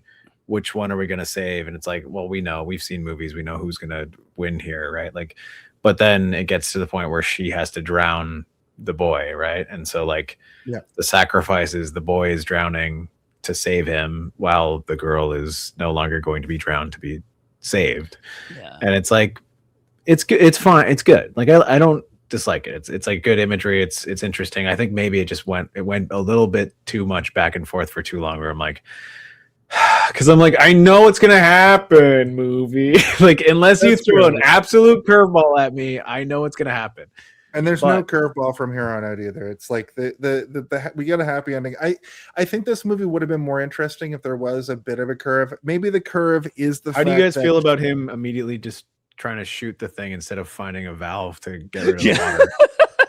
Well, he shoots it, and then a bullet. If he shot it a second time, it would have broken. The amount of time that he spends. Boom, boom, boom, yeah, I'm with the FBI. I'm with the FBI. Like, find a turn off valve, man. There's got to be a way to drain this. We saw it earlier in the movie. Yeah. He looks around and puts a bullet into it. Like I said, if we would have put a second bullet into it, it would have broken. But he finds just like a giant stop sign or whatever. He shoots it 3 times, Jason. Was it 3 times? Yes, one of the bullets ricochets around the room, like that's why he decides to stop shooting it, because he's like, I might shoot myself in the head. It's frustrating too, because he destroyed the resale value. Yeah, this would have been a sick apartment in Toronto for $9,000 a month. Yeah, but the monsters. I've got an apartment in my basement. It only costs $350 a month. Has toilet. Also, you can only see me right now in your dreams to sell this to you. Your dream apartment. It is your dream apartment. But Peter saves the girl by shooting her out. He uses the big pipe to smash the window. When Catherine puts him down into the water, he's like rebaptized, which I thought was kind of poetic. Yeah. Leaves him there. He dies. He's dead. Okay. No. He dies the way he lived. Dead. Constantly drowning. Yeah. Dead. You know, I was baptized in a river, just so you know. In a river? Really? For real? Yeah. Holy shit, dude. I mean, you don't have to tell us about it, but I would love to hear about it. I'm so curious about how fucking barbaric it was. Yeah, it was. Was it like this? Did they film it in the same way with the camera like rainbowing over top of you? Yeah. Were you constantly upside down in your memories? Yeah. I'm sorry to laugh, but no, it's great. I invented this. I hear about it for real. If you're willing to tell us about it. No, it was just like I was a teenager, and it was like you're supposed to get baptized once you like figure out that that your brain's working or whatever. And you can make decisions for yourself. It's not your decision. You're still just supposed to do it. Right. And then usually it would be at the front of the church in a cow trough. And then my youth pastor at the time was like, we live by the St. Lawrence River, so why don't we do it in the St. Lawrence River? So I was like the one time that anybody from the church was baptized in the river was the group that I was in. So I was, baptized in the St. Lawrence River. Jesus. Yeah. And then actually, no, there was another time I went to see a family member get baptized. And this is after I had left the church. And there was a kid who was getting baptized that was like way too young. that like he could not make this decision, and then they were about to baptize him, and he started like screaming and saying, "No, I don't want to," and everybody started laughing, and then they just forced him into it. Whoa! Like, Turns out he was old enough to make his own decisions. It was and they like didn't give a shit. it was the beginning of this movie. Like it was, yeah. That's darker than this whole movie. Yeah. Yeah. I've been baptized, but it was when I was a baby. I didn't know Yeah. I didn't know that you would stuff a person underwater. Oh yeah, the weird churches do that. It's Right. yeah, whatever. Do you have church- to get it like multiple times? No, it's just the once. Just once? Yeah, if Oh. you get it more than once, then you can get in trouble. You're too clean. Yeah, You can get in trouble with God. with God. God's like, wait a minute. It says here you were baptized And thrice. fraud. What That's the baptism fuck? fraud. Like a vaccine of sorts. Ironically, they don't believe in vaccine. Yeah. I invented. I know this sounds like a cult. Oh, I thought you were But I going to say invented- invented my own type of baptism. No, well, you could be It's baptized. called today. you crumble up Doritos and you mix it with sriracha. Who do you think I am? I don't believe in religion to a degree that is. I don't even really subscribe to being agnostic at this point because of how intense agnostic people have gotten. I call it post-agnostic, is what I describe myself as, and that's the absolute subtraction of religion to your daily life. Yeah. And it's the only, there's no term for not believing in God so hard that you don't believe in not believing in God, I guess. yeah. Anti-theist, I would say, is Anti-theist is the closest I've seen, but no, there's no like term for it. yeah. So it's like, you know what I'll do?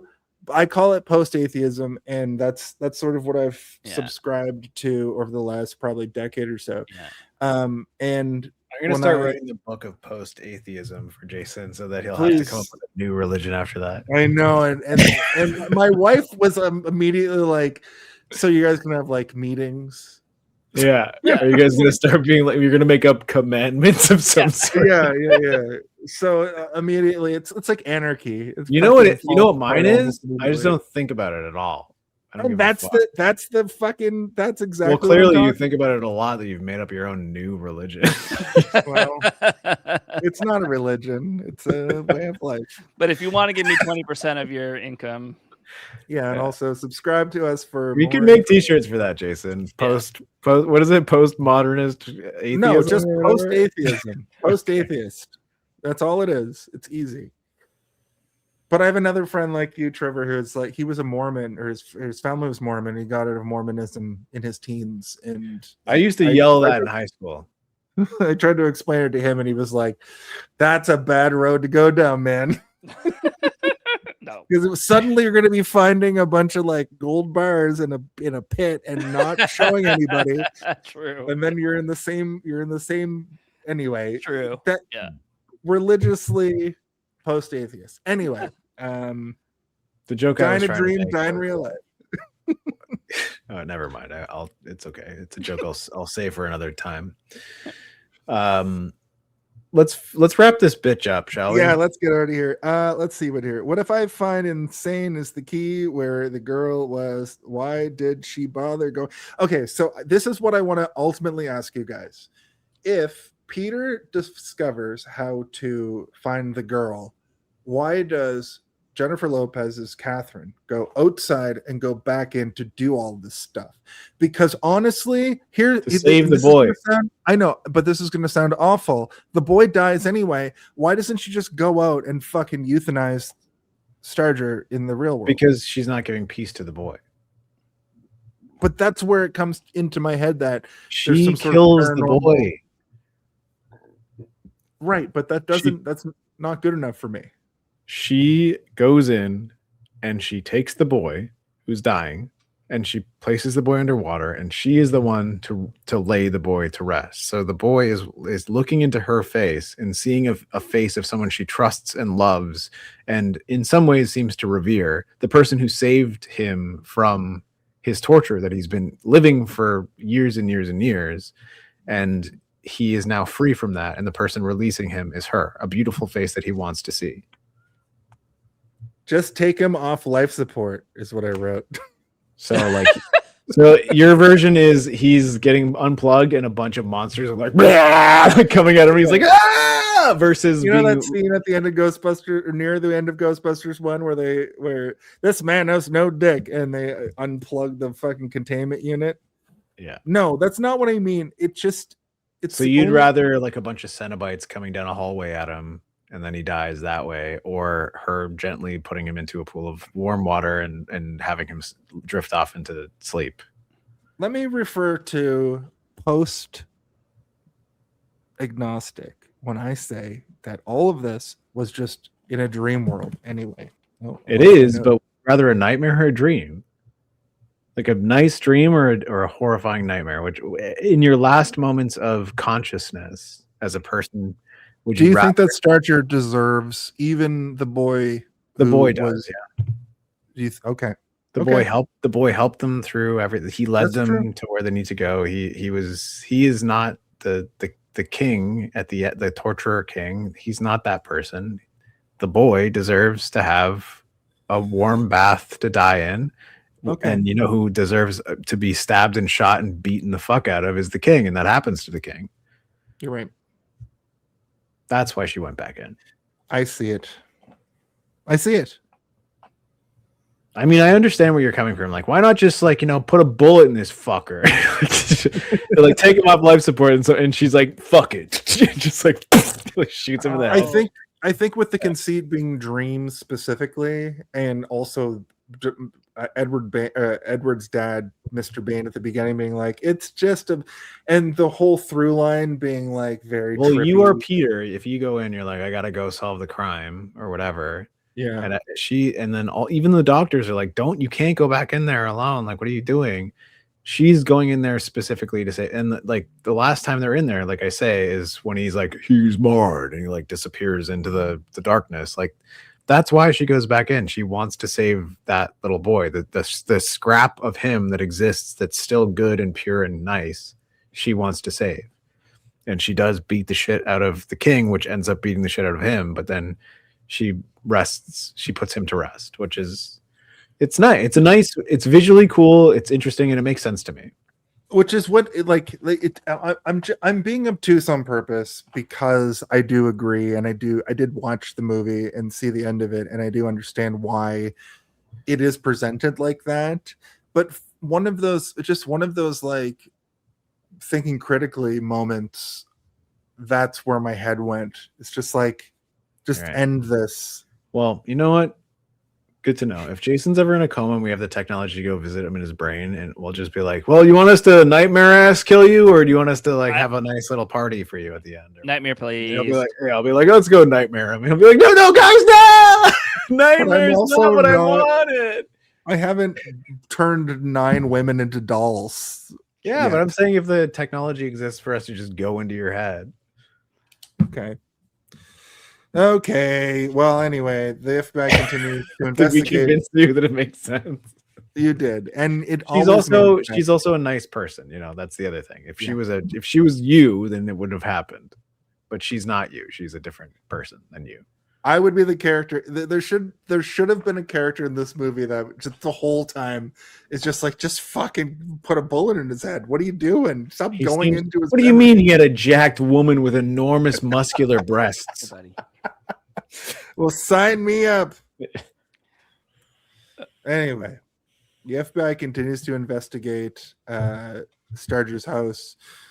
Peter's reminded of what was done to him through all this, and he sees that picture of Jesus being tortured. I don't know if it was Jesus or not, but that's what we talked about earlier. Catherine shows up to see the home. The police are like, that's not usually what's done. And also, she's keeping the husky. So, yeah. Is that weird? Not really. Or the albino German Shepherd, I guess, according to the lore of the movie. According to the lore of the movie. Yeah. But they reunite and discuss what happened. They say goodbye, but Peter looks at the camera and there's a freeze frame as he has werewolf eyes. Oh, wait, I think that's a different thing. I think that's a different. Yeah. Oh, sorry. Oh, also he helps She helps the other Edward come out of the coma, or does she? The Which other does kind of a thriller ending. Yeah, we don't know if she succeeds or not, but Yeah. But Trevor. that is the movie The Cell. We covered everything we talked about. A myriad of different theoretical and philosophical and theological sort of ideas. I think we would be remiss if we didn't go into our final thoughts, our Home Alone of it all, and our ratings for the movie. Okay. I forget what that one is. Oh, Home Alone. What do you think the Home Alone is? The Home Alone of it all? Can someone please tell me when the Home Alone? I really gotta know. When is the Home Alone of it all? What is the Home Alone of it all? Now that's the Home Alone of it all.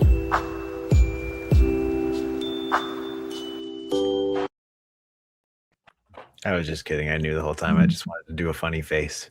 Yeah, well, try this on for size.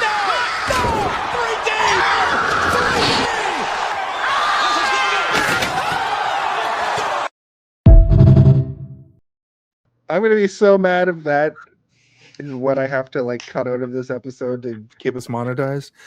Anyway, so good. Thank you everybody for contributing to this. Trevor, so you've been here once. Yeah. I don't know if I have to explain this again, but the Home Alone of it all is the idea that in the movie Home Alone, Trevor McCallister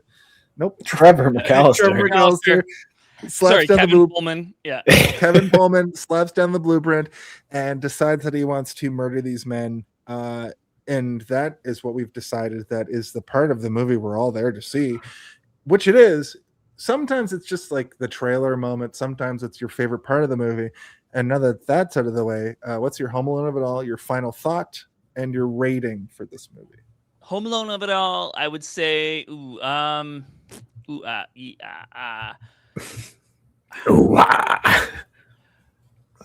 is it when she goes in or when he goes in?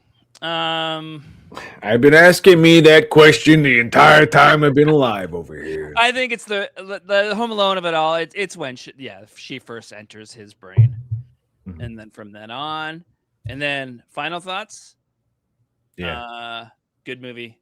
I think every time I watch this movie, I will have forgotten everything, and then I'll start at scratch. It's kind of the best way to watch it, to be honest. Yeah, and that's probably why they got Vincent D'Onofrio, because he got the Men in Black memory erase thing. And Vincent Vaughn, too, yeah. Yeah, that's true.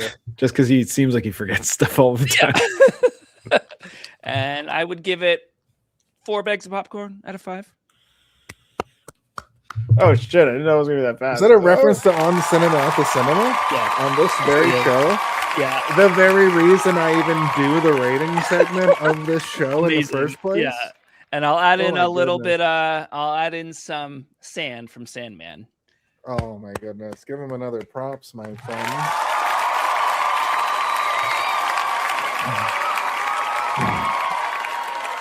Trevor, if it was actually legal, I would add you as the 3rd member of this program.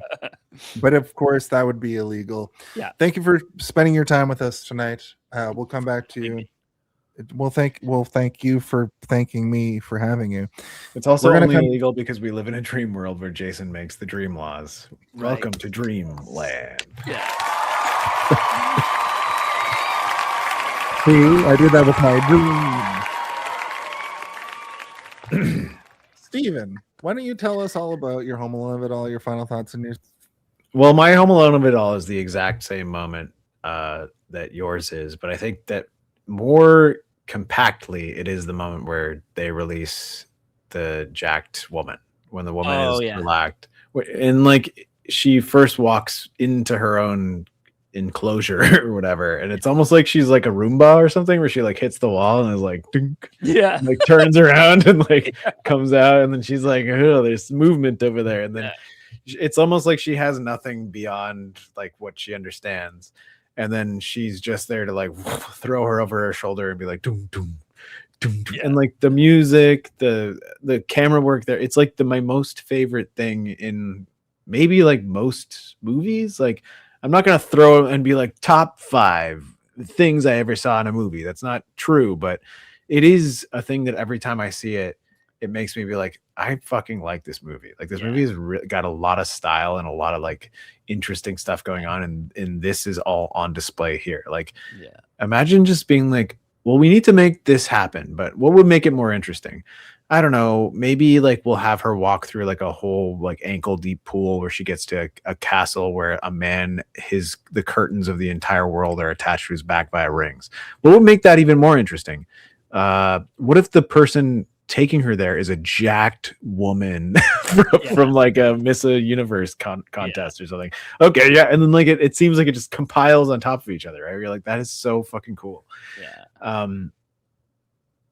Overall, I think the movie it's fine. Like it's not a bad movie, and it's I refer to it as trash this week when I was talking to Jason. Like, I fucking love this trash.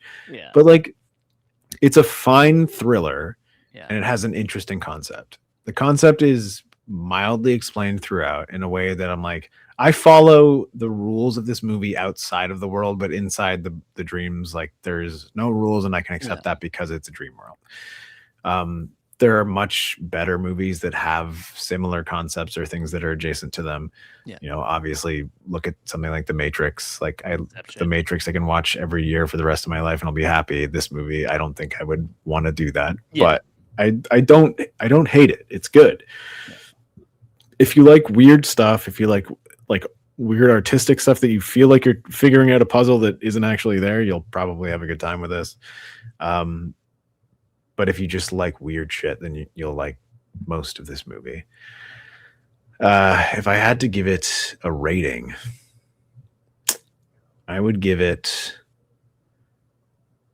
instead of having to like find a company that will install like a weird rig system to allow you to string yourself up by a bunch of chains to masturbate, you just masturbate regularly. That's my rating.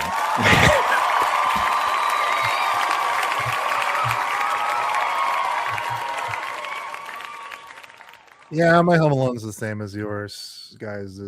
It's when they go into the dreams for the first time and we really see the tapestry that the dreams are allowed to paint upon. There's no real joke that I want to make off that. I legitimately think this movie is a amalgam of like a weird good movie with some of the best visuals I've ever seen in a movie. The movie part of the movie is kind of whatever, and we talked about at length how like the performances are kind of all over the place, except for Vincent D'Onofrio, obviously. And it's just kind of whatever on that front. But the artistry that's provided within the actual dream sequence elements of this movie are so fucking good. Like that's what's going to stick with me. And I'm never, you guys talk about watching this movie and forgetting. This time I'm not going to forget because I watched the movie and then we talked about it for 3 hours. And it's all here now forever. For now. It's here now, for now, forever. But I mean, I think we all agreed visually, like there's so many weird visual elements that have always stuck with you, right? Like you didn't forget the whole thing. And I can't recommend people watch The Fall enough. Like that. I'm gonna so much. I'll check out The Fall. Also Immortal. And Immortal. And the music video for REM's Losing My Religion. I think everybody's seen it. But just to kind of cap it off, there's just so much in this movie that really resonates with me. It has so many levels. There's like the first level of like just like a cop thriller, but then there's the next level of like brutal horror. And then there's like the thriller element of it all. I love all of those layers. Whatever, shut up. I just remembered why you said like when he turns around has the eyes. I'm like, oh, because I said thriller. That's why you. That's why you did that. I just put the joke together from like an hour ago. That was 4 minutes ago. If I was to give this movie a rating, well, my rating for this movie, I think is I rated this movie like so long ago, like literally 5 years ago at this point. Let me just quickly pull up my letterbox and see if there's anything of note to talk about, because this was one of the first movies I ever reviewed for this show, which is insane to think about because we've been doing this for The Cell. It's our first movie in the Summer of Summer Movie series. The movie is covered in episode 10 of Hey, Did You See This One? It sounds like a book report. So go to our YouTube link. Yeah, never mind. I really like this movie a lot. If I was to give it a rating, I would give it a 3.5 out of 5, which actually I would boost to a 4.4 out of 5 is what I'm doing right now. I give this movie a 4 out of 5 based on this conversation alone, and also because this movie fucking rules. If I was actually to give this movie a rating, I would give this 23 back hooks out of 24, and I would also give it 24 back hooks out of 24 back hooks.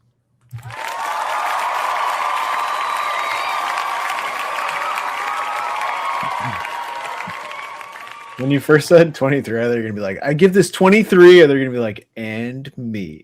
It's like, oh, wow. Actually, I recommend MyHeritage. If you go to myheritage.com, use the offer code. Well, it's interesting. Trevor Poelman. I can't believe you're Trevor. I can't believe you're giving your DNA out so freely when you're a horrible murderer. True. Yeah. Also, Trevor Poelman sounds like a Kojima villain. I don't know what that is, but yes, that's me. He's like, Hideo Kojima classically writes characters in his games like Metal Gear, like when they make somebody act like an ape in a movie or whatever, and they have those long things on their arms or whatever, but he's got them on his legs as well. He's like, he's Pole Man. Yeah. This is the impression of you we're doing of you. This is a Death Stranding 3 villain we're pitching right now. Yeah. Pole Man. Yeah. Speaking of promotion for the new things we're doing, let's talk about our plugs. All right, let me just plug this in right here and.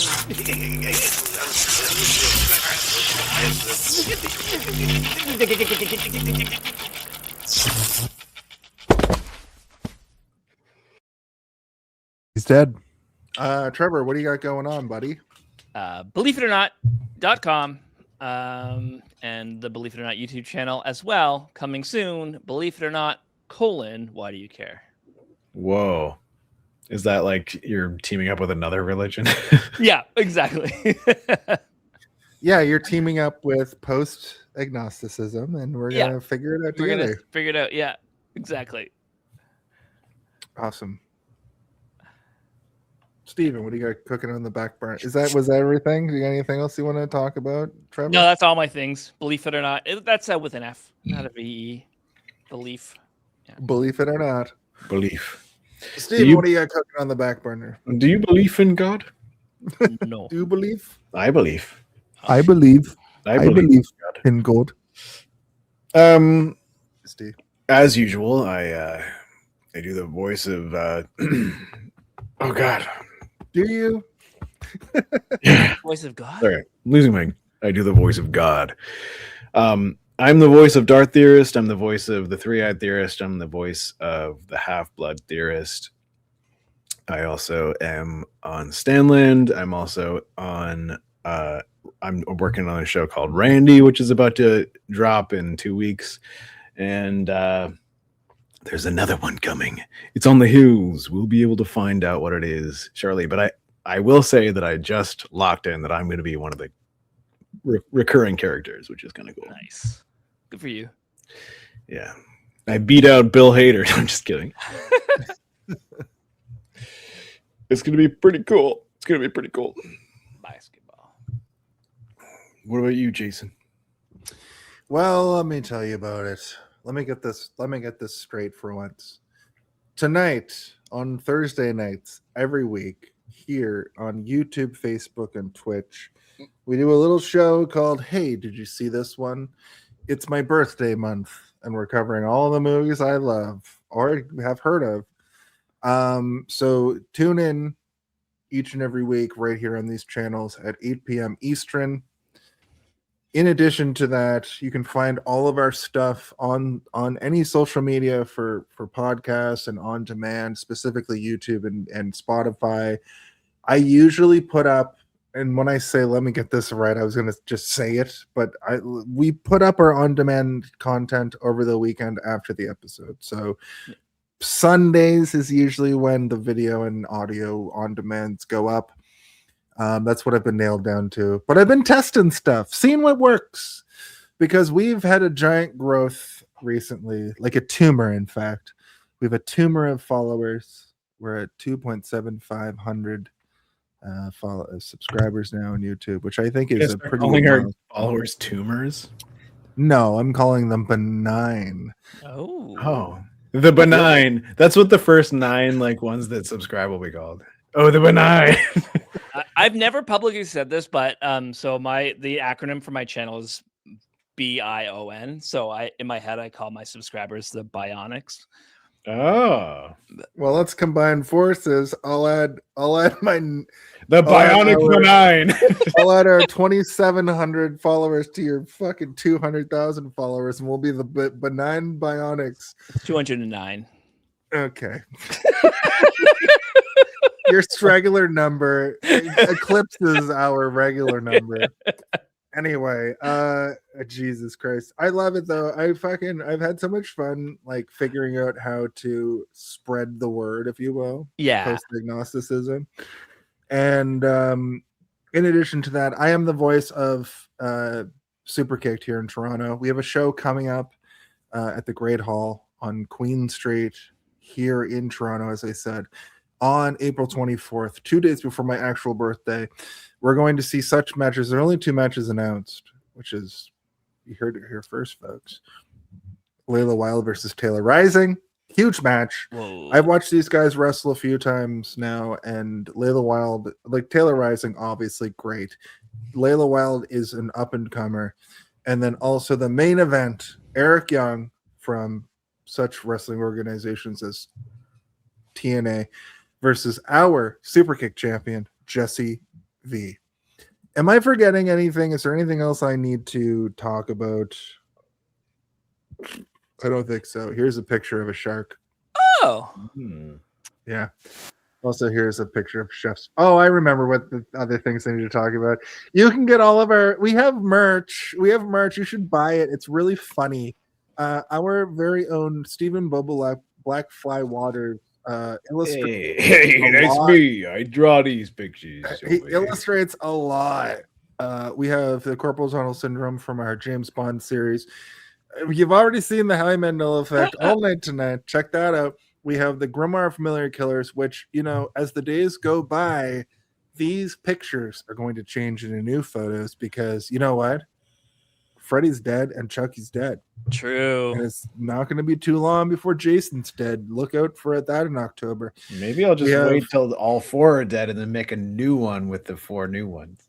I think that's the best choice, but also maybe I'll just add make it an expanded, it'll turn into a hoodie that you can open and the inside has that's what I was going to say, Yeah. Man, you were going to say, I can't believe that because it just came out at the top of my dome. Redbubble and TeePublic, you should really let us print on the inside of a hoodie. Also, Eldritch Millennial, we have Kill-Aid, we have Twinkerbell, and of course, we have Chef's Fingers. So you can get that on fingers and you can get that on fingers and mugs and gloves, I think, and mugs mostly. Do they sell gloves? No, they don't sell gloves. I'm sorry. I lied. You lie a lot. I don't. I just make shit up. Or was that the truth? Was that a lie or was that the truth? Okay, this is the end of the episode. But Trevor, you've been here before, so you know what to do at the end of every single episode of this show, right? Yeah. You have to ask a question that needs to be asked each and every week. Is J-Lo a good actor? No. Just kidding. Hey, have you heard of Hey, have you heard of this one? Hey, did you see this one?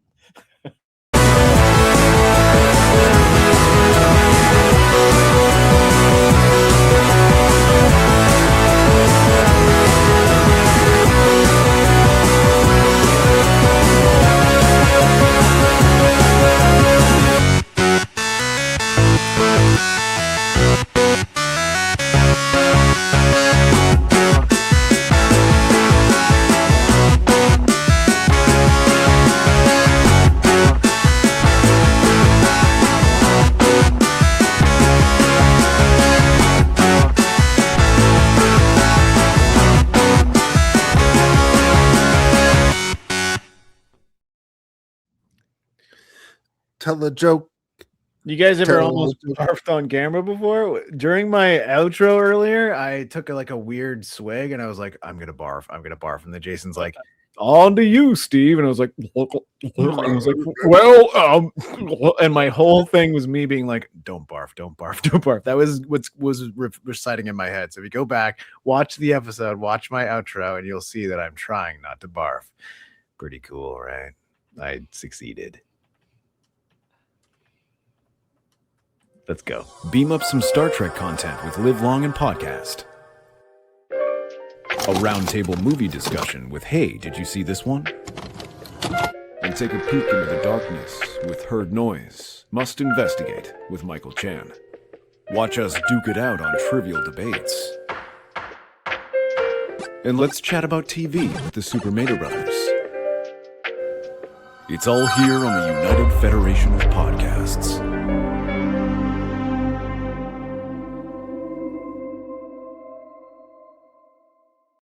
Hey guys, it's me, Kermit the Frog, here to sing Rainbow Connection. Why are there so many...